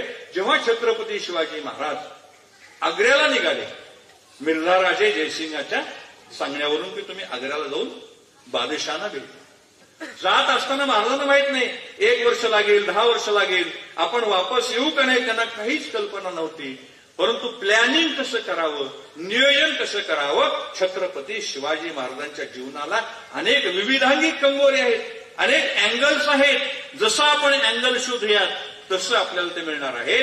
तर महाराजांनी त्यावेळेस काय केलं, जेव्हा मी सुटून येईन आग्र्यावरून, तेव्हा सुटून येत असताना रस्त्यामध्ये शत्रू आहे का नाही हे कळण्यासाठी काय, वायरलेस नाही, मोबाईल नाही, काही नाही, तर त्या ठिकाणी त्यांनी आपल्या राज्यामधून 350 कुंभार घेऊन गेले होते. 350 कुंभार. आणि त्या कुंभारांना ते घेत असताना त्यांच्या घरी 1 वर्षाचा शिधा, सामुग्री, पैसा अडका सगळा दिला होता. म्हणजे त्या कुटुंबाची सगळी व्यवस्था त्यांनी केली होती. मग त्या कुंभाराचं काय काम होतं, तर शिवाजी महाराजांचा जो परतीचा मार्ग होता, त्या मार्गावर त्या कुंभारांना आवा लावायला सांगितलं. आता हे आवा सुद्धा शब्द कळत नाही. गाडगे भाजण्याची जी भट्टी असते तिलाही आवा म्हणतात. आणि तुम्हाला माहित असेल, अजून एकाला आवा म्हणतात, ते तुम्हाला म्हणाल, आवा चालली पंढरपूर, आवा म्हणतात, खेड्यातला आहे, तुम्ही लक्षात ठेवा. आणि मग त्यांना सांगितलं की रस्त्यामध्ये जर शत्रू असेल तर काळा धूर करायचा, शत्रू असेल तर, हे शिवाजी राजांना कळायचं, आणि शत्रू आहे कोणी. आणि शत्रू नसेल, रस्ता साफ असेल, सेफ असेल, सुरक्षित असेल तर पांढरा धूर करायचा. हा झाला एक नियोजनाचा भाग. प्लॅनिंग सांगतो मी. आणि प्रत्येक टप्प्यावर ताज्या दमाचे घोडे, 50 किलोमीटर प्रवास केला, घोडं जमलं, त्या पुढच्या 50 किलोमीटरच्या टप्प्यावर ताज्या दमाचं घोडं असायचं. ही सगळी प्लॅनिंग छत्रपती शिवाजी राजांनी त्या काळात केली होती, म्हणून हे सगळं त्यांना यशस्वी झालेलं आहे. तसं आता आपल्याला सुद्धा आपल्या टेन्शनची प्लॅनिंग करायची आहे. म्हणून काय करा, टाइम टेबल करा, प्लॅनिंग करा. टाइम टेबल तुम्ही करूयात. आता मला वाटतं सर आपण उपाययोजनेकडे जाऊया, तयारी करा. प्लॅनिंग मध्ये जाण्यापेक्षा डायरेक्ट आपण आता उपायाकडे जाऊयात. मला ते वाटतं त्या ठिकाणी. तर त्यातले 2-3 मुद्दे सांगतो की आपली जी विश्रांतीची पद्धत आहे ती बदला. बऱ्याच लोकांना 24 तास खुर्चीत काम करायचे, व्यापारी मंडळ बसलेलं असतं गल्ल्यावर. तर जे माणसं 24 तास बसतात ना जास्तीत जास्त, त्यांनीच बसू नका. 1 तास झाला तिथल्या तिथं 2 पावलं फिरा. 1 तास. जागा बदलली की माणसाची मनस्थिती बदलते. एक वाक्य लक्षात ठेवा. परिस्थिती बदलली की माणसाची मनस्थिती बदलते. परिस्थिती बदलायचं आपल्या हातामध्ये नाही, पण त्या परिस्थितीशी जुळवून कसं घ्यावं हे मात्र आपल्या हातामध्ये आहे. केंद्रे साहेब म्हणाले, माझा जी गाठभेट होते ते गुंडाशी होते, दुर्जनाशी संघ येतो, परंतु या ठिकाणी चांगली माणसं आलेली आहेत. आणि केंद्रे साहेब मी तुम्हाला सांगू इच्छितो, भारतीय अध्यात्मशास्त्र असं सांगतं आणि भारतीय विज्ञानशास्त्र सांगतं की प्रत्येक मनुष्याच्या शरीरामधून काय पडतं, किरणाचा उत्सर्ग बाहेर पडत असतो. एखाद्या माणसाला पाहिल्यावर आपल्याला आनंद होतो, एखाद्या माणसाला पाहिल्यावर तळपायाच्या मस्तकाला जाते, कारण आपल्या दोघांमधल्या ज्या वेव्ज असतात, ह्या वेव्ज जर एकमेकाशी जुळल्या तर आपली मैत्री होते, विचार जुळले जातात. आणि या जर वेव्हचं स्पार्किंग झालं, आपल्या डोक्यामध्ये वाटतं आजचा दिवस बेकार झाला. ही पीडा आपल्याला सकाळी सकाळी का दिसलेली आहे? म्हणजे या ठिकाणी या वेव्ज काम करतात. म्हणून समोरून प्रथमम दुर्जनम प्रथमम वंदे असं म्हटलेलं आहे. दुर्जनाला प्रथम नमस्कार करा. कितीही न पटणारा न आवडणारा माणूस समोर आला, एकच काम करा, त्याला फक्त स्माईल द्या. हे वाक्य आपल्यासाठी तिकडे जायचं नाही, घोटाळा होईल. इकडे जरा स्माईल द्यायला शिकवायचं. आणि हसतमुख असणारी माणसं प्रत्येकाला आवडतात. म्हणून काय करा, प्लॅनिंग करा. आणि व्यायाम करण्यापेक्षा वेळेमध्ये जरा असं शिथिलपणा आणा. नंतर आहे सामाजिक मदत घ्या. हे पुढे मी सांगणार आहे विश्लेषणानं की आपल्या मनातील भावभावना. केंद्रे साहेब फार अडचण आहे माझी, लक्षात ठेवायची. अपर्णाताई रामतीर्थकर असं सांगून गेल्या की स्त्रिया शरीराने नाजूक कोमल असतात, पण मनाने अतिशय घट्ट असतात, कणखर असतात. त्याला एक शब्द आहे. आणि आपलं फक्त याच्यात दम आहे. माझं सांगतो, तुमचं अजिबात नाही. माझं पुरुष शरीराने कणखर आहेत, पण मनाने फार हळवे असतात. म्हणून जगामध्ये टकसाळे साहेब हार्ट फेल होण्याचा जो रेट आहे त्याच्यामध्ये तुम्ही आम्ही पुढे आहोत. त्या मागेच राहावेत. आमचं म्हणणं नाही तुम्ही आमच्यासोबत आहे. आम्हाला सहनच होत नाही. संसाररूपी रथाची 2 चाकं आहेत, पती आणि पत्नी. पती गेला तरी पत्नी मुलांना नातवांना घेऊन वाढवते, त्यांच्यात रममान होते, मन गुंतवते, जीव लावते. पण तिथं आम्ही कमी पडतो. आम्हाला आधार गेल्याबरोबर आम्ही निराधार होतो. याचं सगळ्यात मोठं उदाहरण म्हणजे स्वर्गीय यशवंतरावजी चव्हाण साहेब. वेणुताई गेल्याबरोबर यशवंतरावजी चव्हाण खचली, नाहीतर महाराष्ट्राला इतका मोठा साहित्यिक आणखीन पाहता आला असता. चला, नंतर आहे 6A सिस्टम आहे. 6A सिस्टम इंग्रजी कळण्यासाठी. पहिलं आहे, जी समस्या आली त्याचे अनालिसिस करा. ही आलेली समस्या मला सोडविता येईल का, त्याच्यात तुम्ही शोध लावा. नंतर आहे ऍक्टिव्ह व्हा. ती समस्या आल्यानंतर काहीतरी कृती करा. संकट आलेलं आहे, समोरून कुत्रा आलेला आहे, काहीतरी कृती करा ना. जायलाच उभारला, कुत्र फाडून काढेल ना, पाळण्याचा प्रयत्न करा. दगड उचला. तसं काही समस्या येऊ द्या. कर्जबाजारीपणा व्हायची वेळ आहे, उद्योगामध्ये तोटा आलेला आहे, काहीतरी मार्ग काढा, कृती करा. आहे पुढचं आहे अवॉइड करा. ज्या गोष्टी तुम्हाला टाळता येतील त्या टाळण्याचा प्रयत्न करा.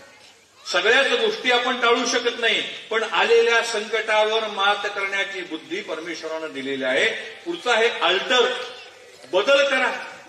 येणाऱ्या समस्यामध्ये काहीतरी बदल करा. त्याला तोंड देताना पळून जाऊ नका. मुलीचं लग्न आहे, 60 लाख हुंडा आहे, मला घ्यायचं नाही द्यायचं, तुम्हाला घ्यायचं नाही द्यायचं, टेन्शन घेऊ नका. हे कमी सांगितलेलं आहे मी, लक्षात ठेवायचं. आणि हुंड्याची भरपाई कुठे आहे लक्षात ठेवा. तुम्ही एक पाऊल टाका, हा निसर्ग तुमच्या मदतीला येतो. काहीतरी मार्ग काढा. नंतर अडॉप्ट करा. जी समस्या येईल, अडॉप्ट म्हणजे दत्तक घेणे. आपल्याला मूल नसल्यावर आपण अनाथ आश्रमामध्ये जातो आणि मूल दत्तक घेण्यासाठी ती मुलं पाहतो. लक्षात ठेवा, त्याची जात काय आहे, धर्म काय आहे, आई कोण आहे, बाप कोण आहे, गुंड होता का डॉक्टर होता, काहीच पाहत नाही.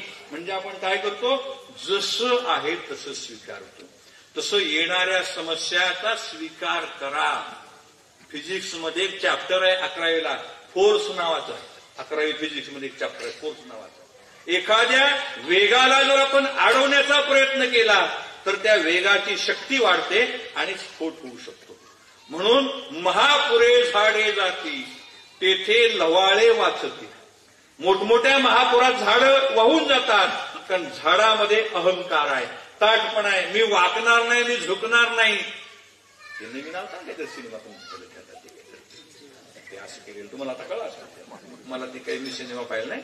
चला झुकेगा नाही ती काहीतरी म्हणतात, मला ते पाठ नाही. पण आमच्या तुकाराम महाराजांनी म्हटलेलं आहे, महापुरे झाडे जाते तेथे लवाळे वाचते. लवाळा म्हणतो तू मोठा, तुझा बाप मोठा, खानदान मोठं, जा. सगळे गेल्यावर पुन्हा लवाळा. पण आपलं तसं नाही, तू असा का, तू तसा का, मी असा का, तसं करू नका. जा, तुम्ही रावसाहेब का, तुम्ही रावसाहेब का, तुम्ही जा म्हटलं निघून, त्यांना जाऊ द्या, लक्षात ठेवायचं. म्हणून या गोष्टी करा. आणि शेवटचं आहे ऍक्सेप्ट, स्वीकार करायला शिका. जगामध्ये बऱ्याच गोष्टी स्वीकार जर केला, तेज ज्ञान फाउंडेशन नावाचं एक फाउंडेशन आहे, सरश्री, आपण त्यांचे ग्रंथ कदाचित वाचले असेल. हॅपी थॉट्स नावाची त्यांची एक संघटना आहे, मुखेडमध्ये सुद्धा असेल, मला माहित नाही. त्यांचं एक चिन्ह, एक सिम्बॉल आहे. त्यांच्या कार्यक्रमात मी एक ध्यान या विषयावर व्याख्यान दिलं. त्यांचा असा एक सिम्बॉल आहे, क्या मैं इसका स्वीकार कर सकता हूं क्या.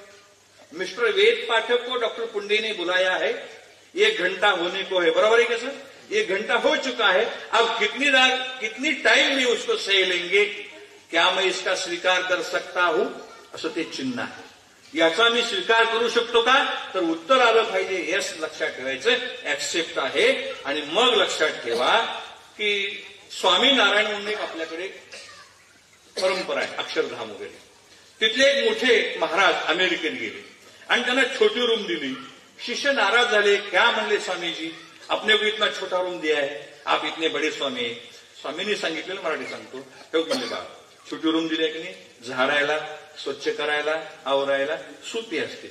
जास्त माणसं येत नाहीत, डिस्टर्ब करत नाहीत, टेन्शन येत नाही. कमी लोकांमध्ये, आटोपशीर लोकांमध्ये छोटी रूम आहे, बी पॉझिटिव्ह म्हटले दिलं. पुन्हा दुसऱ्या देशामध्ये जर्मनीला गेले ते, तिथं त्यांना मोठा हॉल देण्यात आला. वा म्हणले महाराज, एवढा मोठा हॉल काय कामाचा मिळाला. हे झाडायला मागत्याला झाडायचं होतं ना, पुसायचं, कपडे काढायचे, पाणी आणायचं, हे करायचं. ते म्हणले हे सुद्धा चांगलं आहे म्हटलं. इथं जास्तीत जास्त लोक बसतील, आपला सत्संग अधिक लोकात चालेल म्हटले. म्हणजे विचार करायची पद्धत बदला.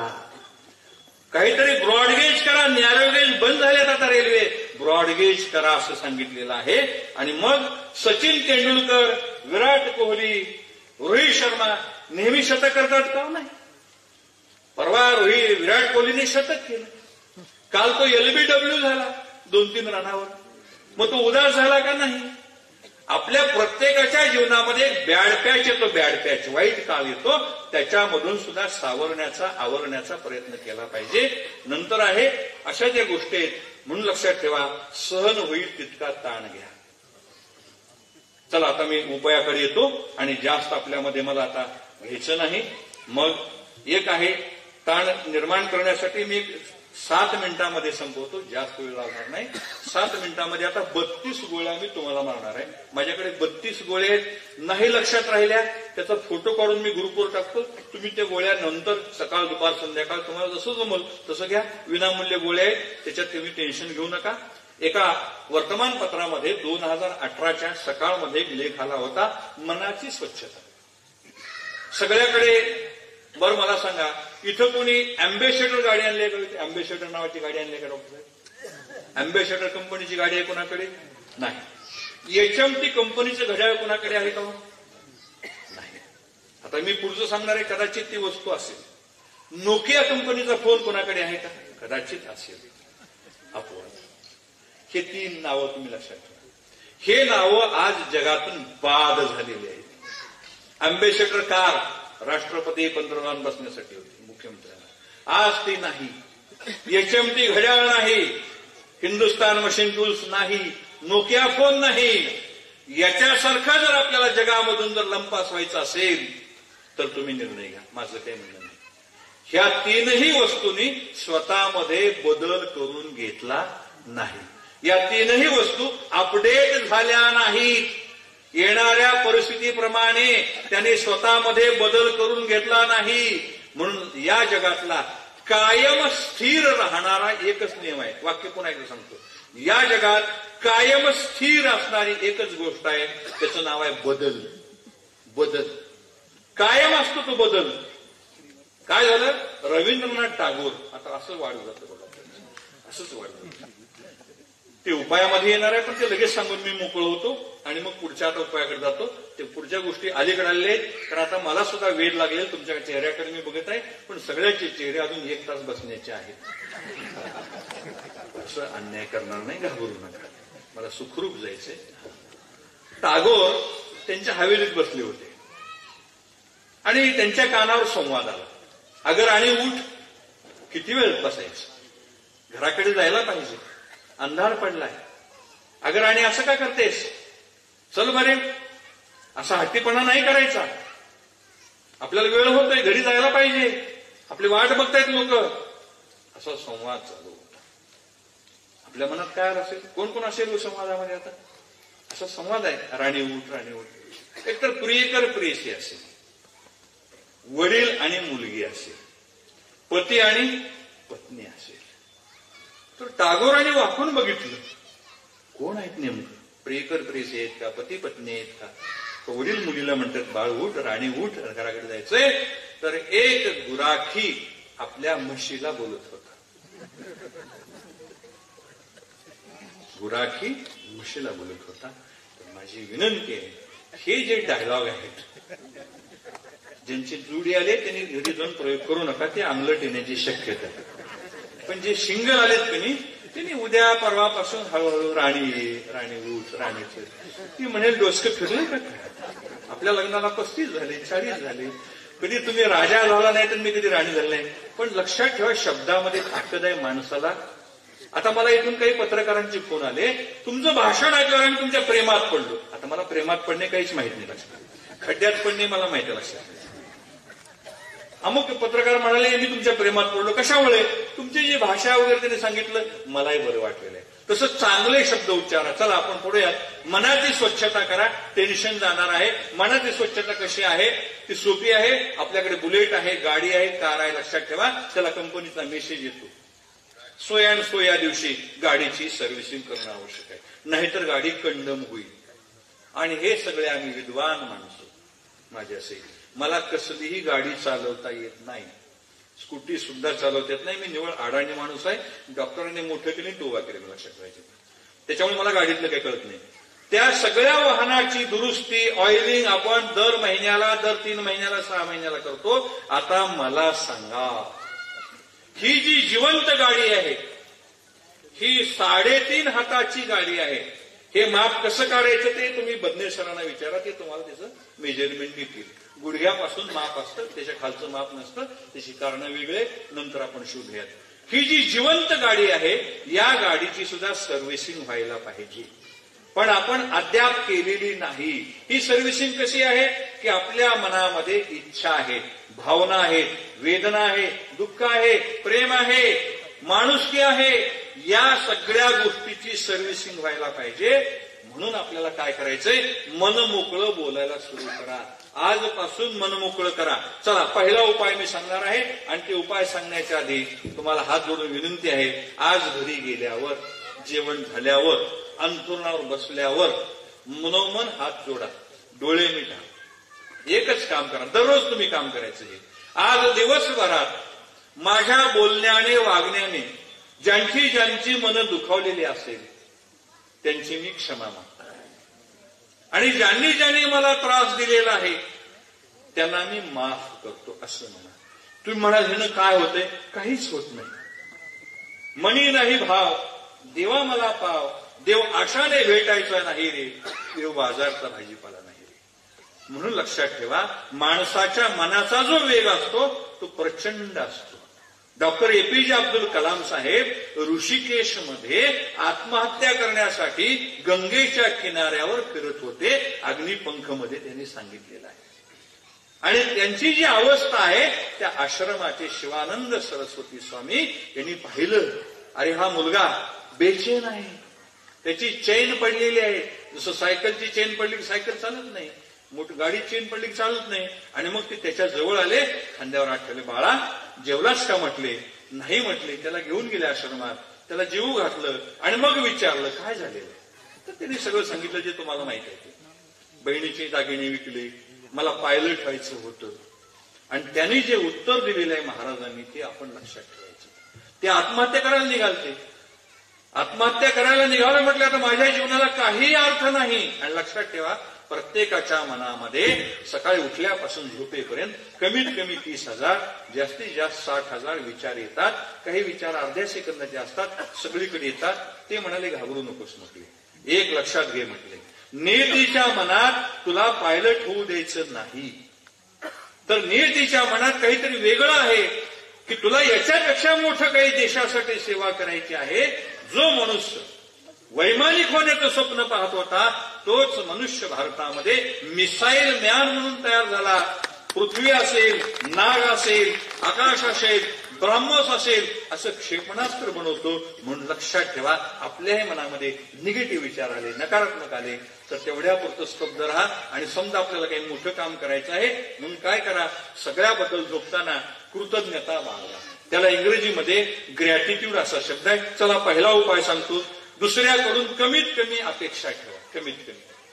भाऊ असाच वागेल, भाऊजाई असंच वागेल, मुलगा असेच वागेल, मुलगी असेच वागेल, पती असाच वागेल.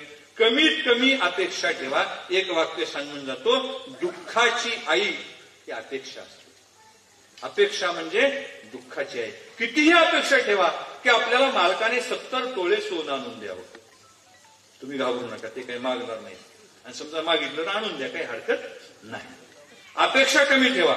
नंतर आहे, केंद्रे साहेब तुम्हालाही विनंती आहे, वर्षातून एकदा सहकुटुंब सहपरिवार सहलीला जा.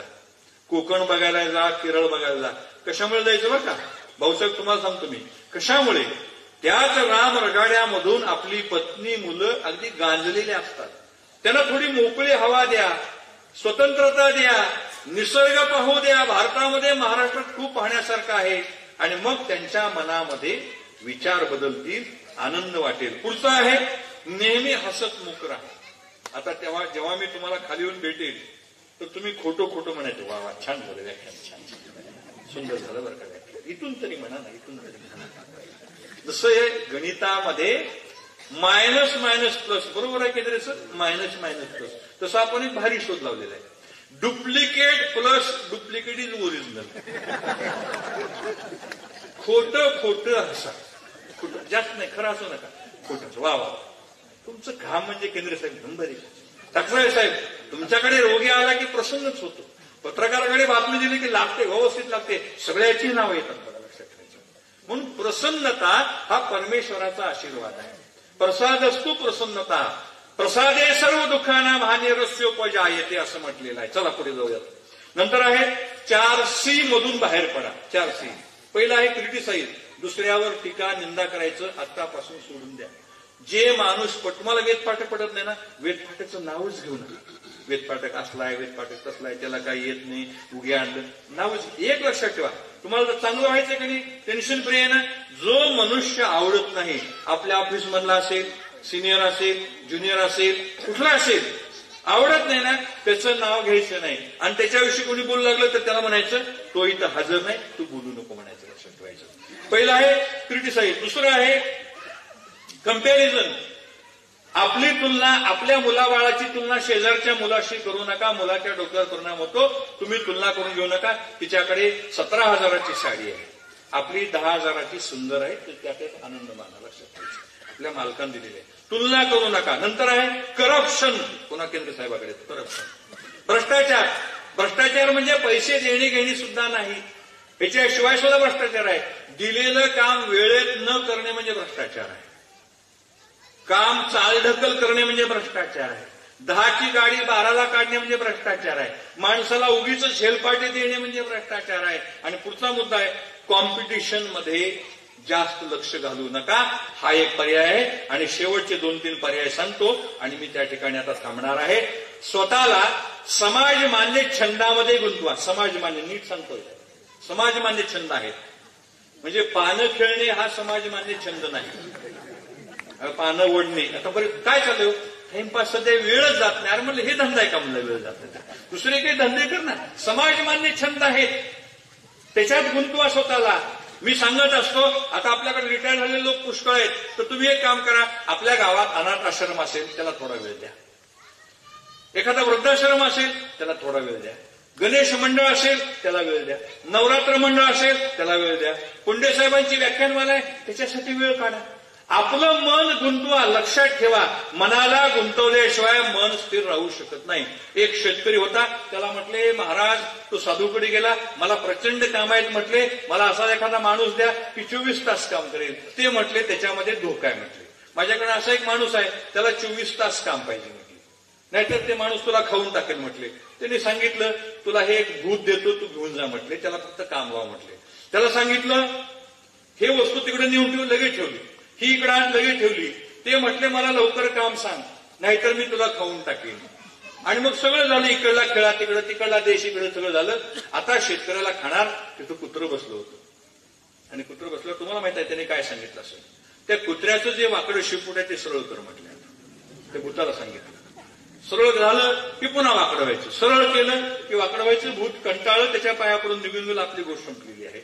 आपल्याला कशात तरी मन गुंतवावं लागेल. नंतर आहे आध्यात्मिक क्षेत्राशी जुळवून घ्या. आता मी समारोप करतो असं म्हणून, आता बरेच वेळ झालेले नाहीत, आता 2च मिनिटं झालेली आहेत. आता की आध्यात्मिक क्षेत्रामध्ये जे माणसं काम करतात त्यांचं आयुष्यमान, एक अंदाज आहे बरं का, मी गॅरंटी देत नाही, एक 10 वर्षांनी त्यांचं आयुष्यमान वाढलेलं असतं. आध्यात्मिक क्षेत्रामध्ये गेल्याने काय होतं की आपल्याकडे सहनशीलता वाढते. माऊली माऊली, जसं डॉक्टर साहेब म्हणले आम्ही दिंडीमध्ये जातो, माऊली माऊली आपण म्हणत राहतो आणि इतरांचं दुःख आपण स्वतःकडे घेत राहतो. नंतर आहे रिॲक्ट होऊ नका, रिस्पॉन्स द्या. प्रत्येक माणूस आज प्रत्येक गोष्टी ऍक्शन के बाद रिॲक्शन, ऍक्शन के बाद रिॲक्शन. रिॲक्शन नको, रिस्पॉन्स द्या. ओ म्हणायला शिका, आधार द्यायला शिका. भूतकाळाची उजळणी करण्याची सगळ्याला सवय आहे. मी मग साहेबांना म्हणतो तुमचं एक बरं असते बघा, काही झालं राग आलं की पिशवी भरले की निघाले कुठं कुठं माहेरला. आता मला सांगा इमानदारीने भाषणाच्या, आम्ही कुठं जावं? मी केंद्रे साहेबांना म्हणतो कसं, त्यानं दुसरं काय विचारलं नाही. ते समजा पुरुषाला राग आला कंटाळा, आपण कुठं जायचं, कुठं जायचं? ते माहेर आपण आपल्याला कोण आहे? म्हणून जे मिळालं आहे त्याच्यामध्ये समाधान ठेवणं आहे. म्हणून रिॲक्ट होऊ नका. नंतर आहे भूतकाळाची उजळणी करू नका. आणि ह्यांच्याकडे एक वाक्य असतं त्यांचं, फारच वाक्य असतं, मी आहे म्हणून. तुम्ही दुसरीची कशाला अपेक्षा करता? ते स्वतः स्तौतीची अपेक्षा करतो. दुसरी तुम्ही आणूच नका ना डोक्यात, आमच्या डोक्यात घालता तुम्ही, मी आहे. अहो तुम्ही आहे म्हणून जग चाललेलं. यत्र नारेस्त पूजनते तत्र रमनते देवता असं म्हटलेलं आहे. आणि लक्षात ठेवा, स्वतःमध्ये बदल करून घ्या. सुख म्हणजे काय? शेवटचं वाक्य, जे मिळालेलं आहे ते आवडीनं स्वीकारा. काही मिळू द्या तुम्हाला, काहीही मिळू द्या. अपमान जरी मिळाला, गट गट गिळा. तुम्हाला माहिती आहे का नाही शब्द? हा महिला मंडळाचा शब्द आहे. तुमच्या सासूबाई आजी सासूबाई, मी गट गट गिळले. आणि ज्याला टेन्शन फ्री राहायचे त्यांनी गट गट गिळायला शिकले. मी उशिरा जातो, भाषणाला जातो, मग घरी गेल्यावरती बायको जेवायला वाढते, मग त्यावेळेस मला एकच शब्द आठवतो, गट गट गिळले. आणि केंद्रे साहेब यांच्याकडे एक भारी सिस्टम आहे बघा, हे नवऱ्याला बोलायला एकच चान्स घेतात. तेवढं डॉक्टर म्हणले बघा, मी म्हणलो, त्यांना माहित असतं जेवायला बसले की चालू होतो, पट्टा चालू होतो तलवारीचा. मग आपल्याकडे 2 ऑप्शन, एक तर मुकाट्याने जेवणे किंवा ताट फेकून देणे, निघून जाणे. पण आपल्याला ताट फेकून देणं म्हणजे उपाशी मारता येत नाही आपल्याला. म्हणून काय करायचं, सहन करायचं. पण हिरण्यकश्यपूची बायको कयादू फार विद्वान होती. तिचं तपस्या भंग झाला की ती घरी यायची. कारण तिला आपल्या नवऱ्याच्या तोंडामधून विष्णूचं नाव काढायचं होतं, पुण्य वाढवायचं होतं. म्हणजे पत्नी काय असते, एक क्षणाची पत्नी असते, परंतु स्त्री ही काय असते, अनंत काळाची माता असते. लक्षात ठेवायचं. म्हणून पत्नीला मोठेपणा दिलेला आहे. काळ्या तुमच्यासाठी वाजवतो की कयादू काय करायचे, ते हिरण्यकशिपूवाले का हो मालक आज लवकर आलात, ते नाही का म्हणले विष्णू त्यानं डिस्टर्ब केला म्हणले, असं म्हणायचं. एक पोळी वाढायची, पुन्हा एक पोळी संपली. अहो तुम्ही तर फार ध्यानधारणा करता, फार सुंदर तपश्चर्या करता, तुम्ही असं करता, तुम्ही तसं करता, आज असं का झालं, असं व्हायला नको होतं, असं म्हणलं की तो नाही का विष्णू सगळ्या जगाचा निर्माण करता आहे, पालन करता आहे त्याने. म्हणजे असं जेवताना अनेकदा आपल्या नवऱ्याच्या तोंडून विष्णू विष्णू असा जप करून ते घेत होते. म्हणजे आपल्याला सुद्धा परमार्थाला लावायची ताकद ताईकडे, त्यांच्याकडे ताकद आहे. लक्षात ठेवायचं. दुसरं आहे सुखाचा परीस आपल्याकडे आहे. सुखाचा परीस असा धातू आहे, काल्पनिक, मी पाहिलेला नाही. जर सापडला असेल तर केंद्रीय साहेबाला न सांगता मला गपचीप आणून द्या, मी 22 किलो सोनं घेऊन तुम्हाला परत करून देईन. लक्षात ठेवायचं. परीस ही काल्पनिक वस्तू आहे. ज्या काळात होती म्हणे सुखाचा परीस आहे. दोन गोष्टी एकत्र आल्या की सुखाचा परीस बनतो. किती वेळ झाला सर? आता 1.25 तास झाला. मी थांबतो सर. आता गोळ्या राहू द्या, नंतर आपण गोळ्यांना देऊन टाकूया.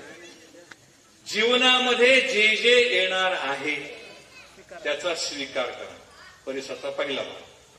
आणि दुसरं मिळ आहे जीवनामध्ये जे जे मिळालेलं आहे त्याच्याबद्दल कृतज्ञता भाव बाळगा. स्वीकार करा आणि कृतज्ञता बाळगा, हा सुखाचा परीस आहे. आणि म्हणून घरात सुसंवाद वाढवा. दररोज घरामध्ये सगळ्यांनी मिळून जेवण करा. संध्याकाळचं जेवण एकत्र करा. जेवतानाही पिल्लावळ बाजूला ठेवा, त्याला सायलेंट करा.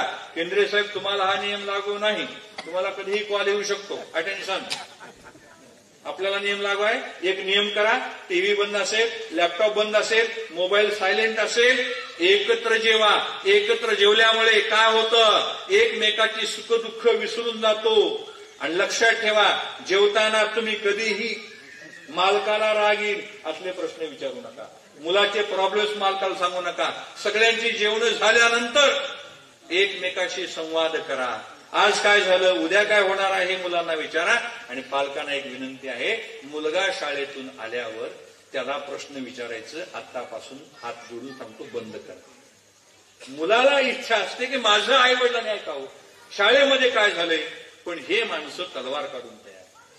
मॅडम काय म्हणल्या, सर काय म्हणले, एचएम काय म्हणले, प्रिन्सिपल काय म्हणले. आजपासून मुलावर संवाद करा. इतरांचं कौतुक करायला शिका. महाराष्ट्रामध्ये अशी पद्धत आहे, माणूस मेल्यावरच मोठा होतो. मी त्या भाषणात सांगितलं, एखाद्याचं आपलं पटत नाही आणि त्याच्या आपण अंत्यविधीला जातो आणि तिथं सांगतो काय राव माणूस होता. असला माणूसच मी कुठं बघितला नाही. अरे म्हणलं, जिवंत असताना तुझ्या वाचेला काही कुलूप होतं, तू जर त्याला बोलला असतास तर बरं झालं असतं. आजपासून आत्तापासून एक काम करा, तुमचं ज्याच्याशी पटत नाही, ज्याने आबोला धरलाय त्याला सकाळी सकाळी फोन लावा. हॅलो, त्याचा बीपी वाढेल. अरे चुकून फोन लागला काय, मीच बोलतोय म्हटले, आज आपल्याला चहा प्यायचा आहे म्हणायचं, माझ्या घरी आहे म्हणायचं. त्याला इतका आनंद होईल, इतका आनंद होईल, तो तुम्हाला कडकडून भेटेल. तेव्हा म्हणायचं झालं गेलं, गंगेला मिळालं. आजपासून नवी सुरुवात आहे. भावनांना वाट करून द्या. चांगले मित्र ठेवा. जैसी संगत वैसी रंगत आहे. चांगले मित्र जोडा. आणि मला या ठिकाणी बोलवलं, बोलण्यासारखं खूप आहे आपल्या जीवनामध्ये. बरी एक काम आहे, शेवटचं एकच काम सांगतो. आज घरी गेल्यावर असा एक कोरा कागद घ्या, रेगा असलेला कागद घ्या, त्याचे 2 भाग करा. एका भागातल्या चांगल्या गोष्टी आणि दुसऱ्या भागातल्या वाईट गोष्टी, त्याची यादी करा. आज उद्या परवा. आणि तुम्ही ते बघा, ते तपासता नाही, डॉक्टर साहेबाकडे द्या. आणि डॉक्टर साहेब त्याच्यावर ठरवतील की तुम्हाला टेन्शन आहे का नाही. आणि मग मला आता खरं सांगा, तुम्ही शेवटचा प्रश्न, आपल्याला कोणती यादी मोठी होईल. माझं भाषण संपलं. कोणती यादी मोठी होईल. आपल्या जीवनात घडलेल्या चांगल्या गोष्टी आणि आपल्या जीवनात घडलेल्या वाईट गोष्टी, कोणती यादी मोठी होईल. कुठलाही उचला ढिगारा, डावा उचला तर उजवा होतो, माझं काही म्हणणं नाही. घाबरू नका तुम्ही, हे तर व्याख्यानातलं आहे, असं तुम्ही उत्तर देऊ नका. पण मी सांगतो तुम्हाला माझा अनुभव. आपल्याला जीवनातले चांगल्या गोष्टी आठवत नाहीत. माझा अनुभव आहे. माझा अनुभव म्हणजे काय वैश्विक नाही, पण वाईट गोष्टी सगळ्या आठवतात. शेवटची गोष्ट, प्राथमिक शाळेतल्या बाईने एक प्रयोग केला. मुलांना उद्या येताना 1/2 किलो टोमॅटो कॅरी बॅग मध्ये घेऊन या.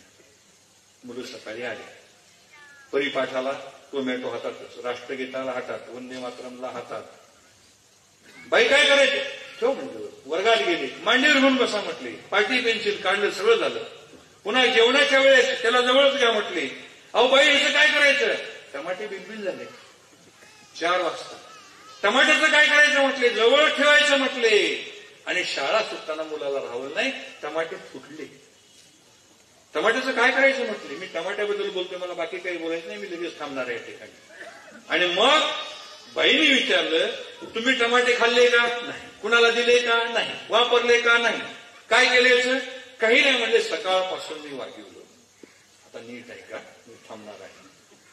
जन्मल्यापासून आजपर्यंत हे नकारात्मक विचाराचे टमाटे. शेजारणीनं मला असं म्हणली होती, सासून तसं म्हणली होती, आमचा भाऊ असलाच आहे, तिकडच गेला, त्याला सांगितलं, त्याचे कान भरले, असं केलं तसं केलं. या सगळ्या निगेटिव्ह गोष्टीचे टोमॅटो सगळ्यांच्या खिशात आहेत. माझ्या सुद्धा आहेत, मी काय तुमच्यापेक्षा वेगळा नाही. तर आजपासून एक तुमचा भाऊ म्हणून लक्षात ठेवा, हे नकारात्मक विचाराचे टमाटे सोडून द्या. जुने जाऊ द्या मरणा लागून, जाळून किंवा करून टाका. ज्या गोष्टी तुम्हाला गरजेच्या नाहीत त्या काढून टाका. मोबाईलला गुरु करून घ्या, त्याच्यामध्ये सेव्ह नावाचं ऑप्शन आहे, डिलीट नावाचं ऑप्शन आहे. चांगल्या गोष्टी सेव्ह करा, वाईट गोष्टी डिलीट करा. तूच आहेस तुझ्या जीवनाचा शिल्पकार. तुम्हाला घडवणारा तुम्हीच, बिघडवणारा तुम्हीच. मला या ठिकाणी बोलवलं, सन्मान केला, सत्कार केला. तुम्हाला शेवटचा प्रश्न, तुम्ही मला ऐकलात की सहन केला?